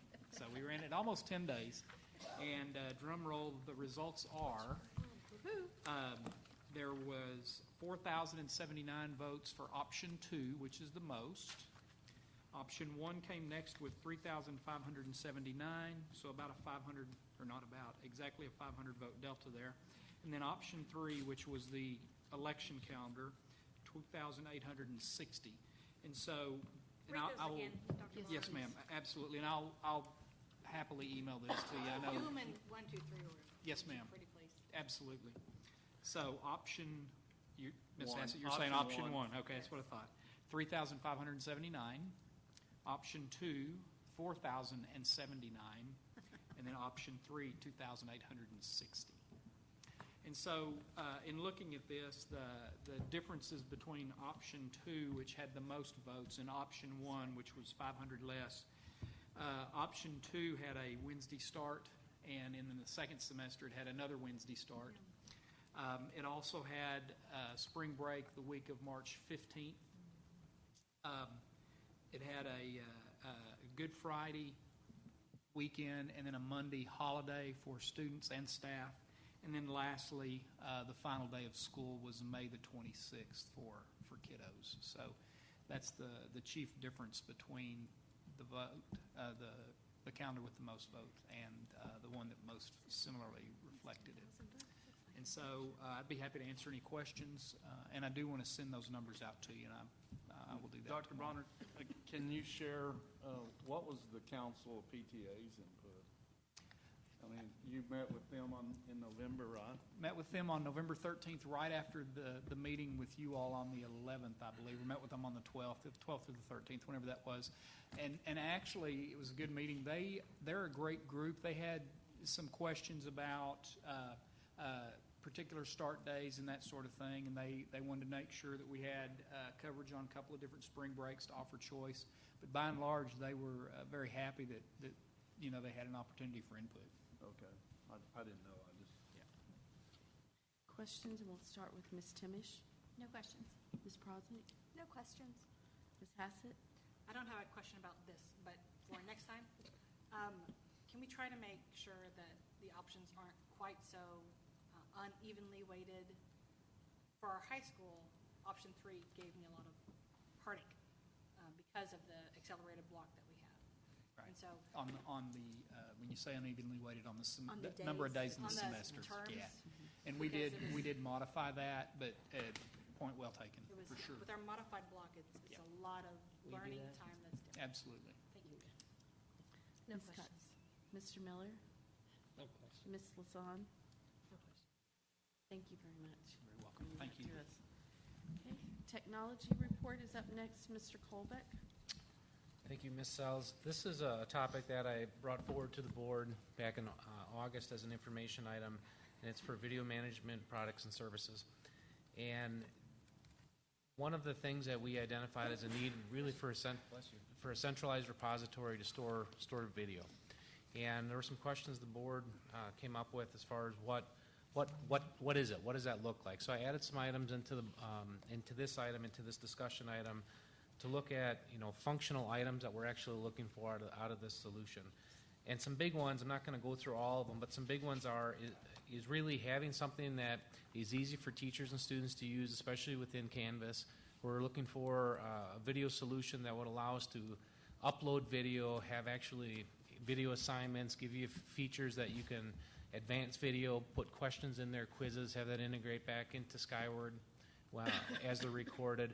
We're also looking for, one of the challenges we have is obviously with captioning and ADA requirements. So we're looking for a video management tool that once you upload video, it actually provides the captioning right within it. That's something we're struggling with right now. So what we ended up doing is we worked with procurements and contracts to put together a competitive process. We formed a committee to look at products, and I think we were pleasantly surprised at what we saw. Very similar to what we did with the board dashboard, where we had a smaller group and then a larger group kind of informing what they valued. But our committee is finishing up evaluating those solutions currently, and our plan is to bring forward a recommendation to the board at a future board meeting, perhaps as early as January. Any questions? And we're going to start this questioning with Ms. Prosnick. My question actually might be for Dr. Rapp instead of you, Sure. which is where are we with Canvas and teachers using it? Because I know we did that in some stages. Like, are teachers ready to use the video in Canvas? I believe they are. I think this was one of the things that really prompted even this conversation, was that we have teachers trying to include more video for access for students. One of the things that we'll be able to do in this coming summer professional learning stage 3 of Canvas is be able to include how this solution supports them increasing the amount of video they make accessible to students. So from a training perspective, I think we're well poised to incorporate that in for teachers. Is this the last stage? Is year 3 the last stage? It's our last big stage. Yes, it is. Thank you. Ms. Hassett? I actually don't have a question. I just wanted to compliment you on the work that you've done, because we did ask a lot of questions, and I am very appreciative that you are using technology to make our teachers' lives easier and make it more efficient, but also you have continuously used technology as a learning tool for our children, and I really appreciate it. Thank you. Ms. Cox? I just have a question about parent access. So you mentioned Canvas, but I know like sometimes the videos or things are in Google Docs, which we don't have access to as parents. So would this be able to be in Canvas, where we would be able to see assignments and videos that the children are doing? If a video was entered into Canvas as a learning object, it would not be something that would be accessible through the system as a parent. However, this system would also allow us to use it to publish any video through the district. So, for example, if we had video that we wanted to put out there, and we maybe wanted to use a social media platform to distribute it, and we really wanted to have solid analytics to look at, was it viewed, are people watching, if it's 2 minutes, are they bugging out in 30 seconds, we would actually have the capability to look at that. It's just that at the Canvas level, there's different levels of permissions within Canvas, and when you have activities posted in which students are going to interact or engage with that, that's a different level of role that parents do not have access currently. That's how we're configured. I would just remind real quickly, though, that anyone can download the student app from Canvas, and the parents can log in to the student app, and when you're in the student app, you can see everything as the students see it. Now, that still doesn't solve I'm taking you to a Google login issue, so that's where your student would need to log in, and a parent could say, log into Google, let me see what we're doing. But if you're in the student app, you can see everything, all the videos that are posted and resources. Good luck with that way. that. Student sharing the information. You can create your own login into the student app and see those courses, so We'll get on that. okay. Mr. Miller? Poor Mercedes. In that situation, is a parent able to have one login and see 2 or 3 of their kids? Or are we dealing with a parent and child as a one-to-one relationship or a parent as a one-to-many relationship. So, I mean, some of the trustees have had 3 or 4 kids at the same time in school. And the current world, that's a lot of communication, as I mentioned, and it's a lot of things to access. So is there, When you're in the parent app, it's one login, and you're an observer, and the courses you're an observer for all show up on your dashboard. So I don't have to have multiple logins to see the courses so that like I'm this trying to scenario that observe. Angie was talking about, that login she has, she could see for her daughter and 2 sons From the parent on app. the parent app. Mhm.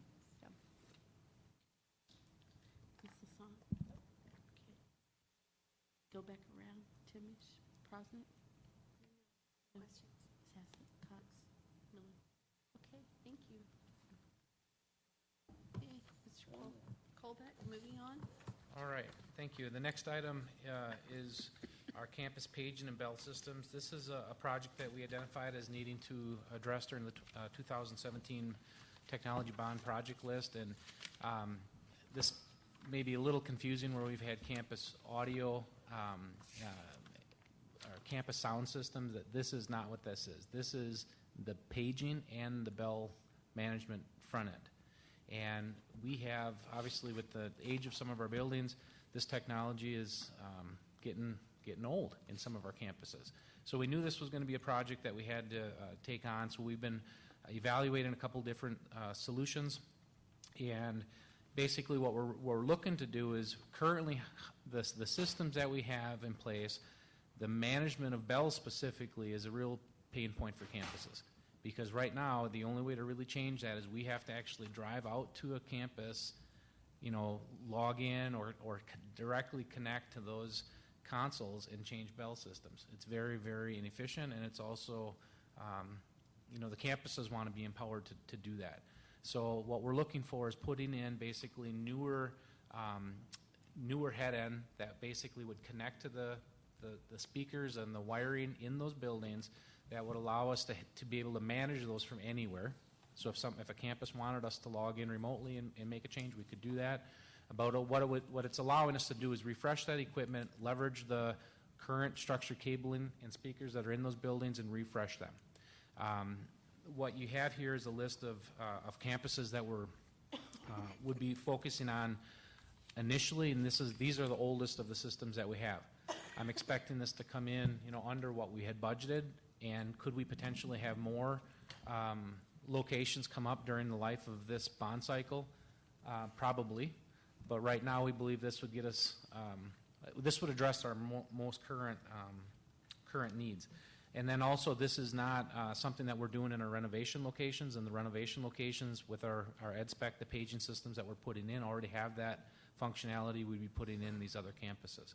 So this is something we've been working with procurement contracts on. As I said, we've been evaluating solutions. We're pretty confident in a recommendation that we're going to be bringing forward as early as January. Any questions? We're going to start with Ms. Hassett. One question, or just. Yeah, just one. So you were saying this does not include the wiring. These are just panel. This is going to be in the actual rack, the audio rack that's usually really close to the office, that would replace the old analog rack and put in a digital unit that converts and connects back up into the analog wiring. Yep. The breakdown of the schools, is that in board book? Because it wasn't in our. It is not. Can we But get a I list can get of that, that. please? Yep. Thank you. Are the clocks connected to those systems?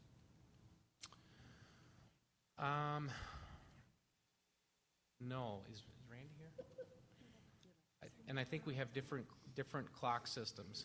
Yes. And a lot of clocks that don't work.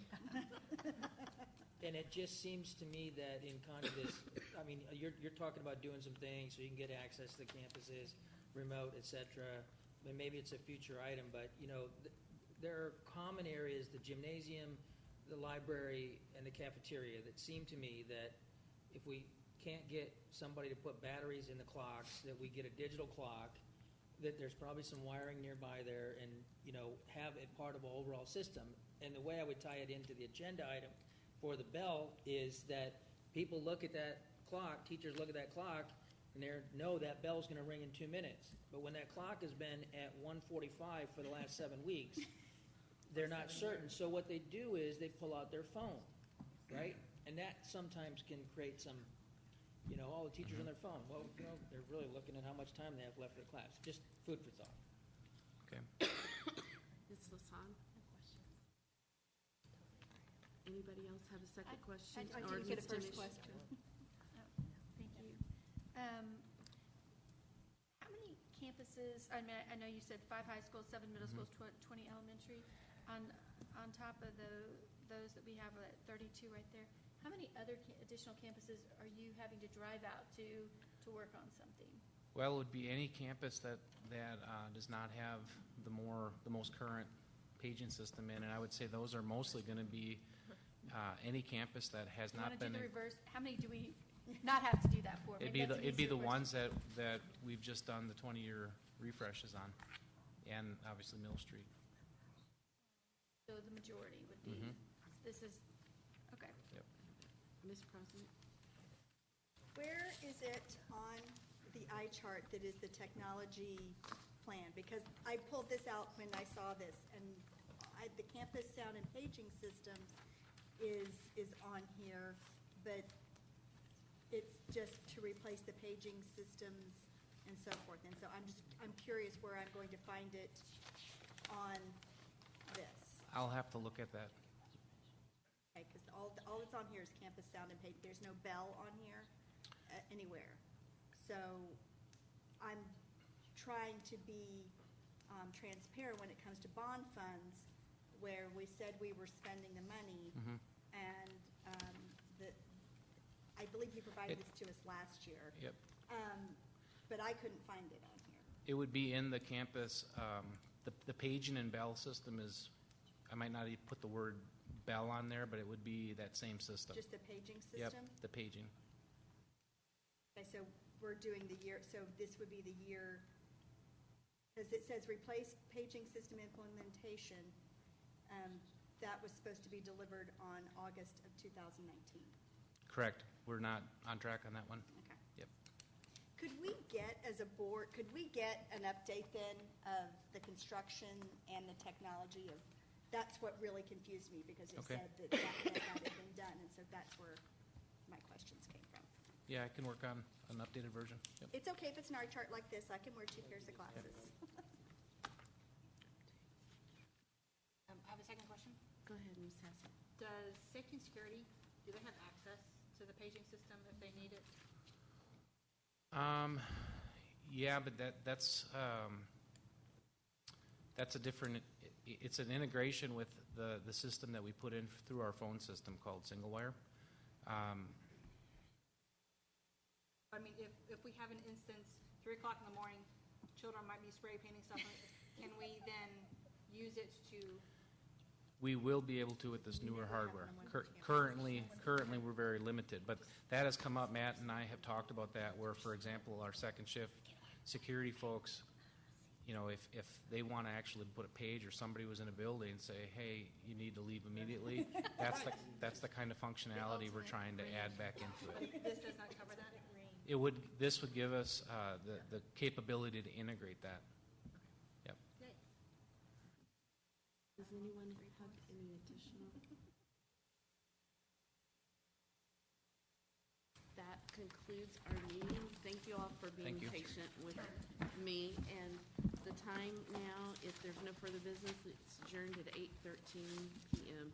Thank you all so much.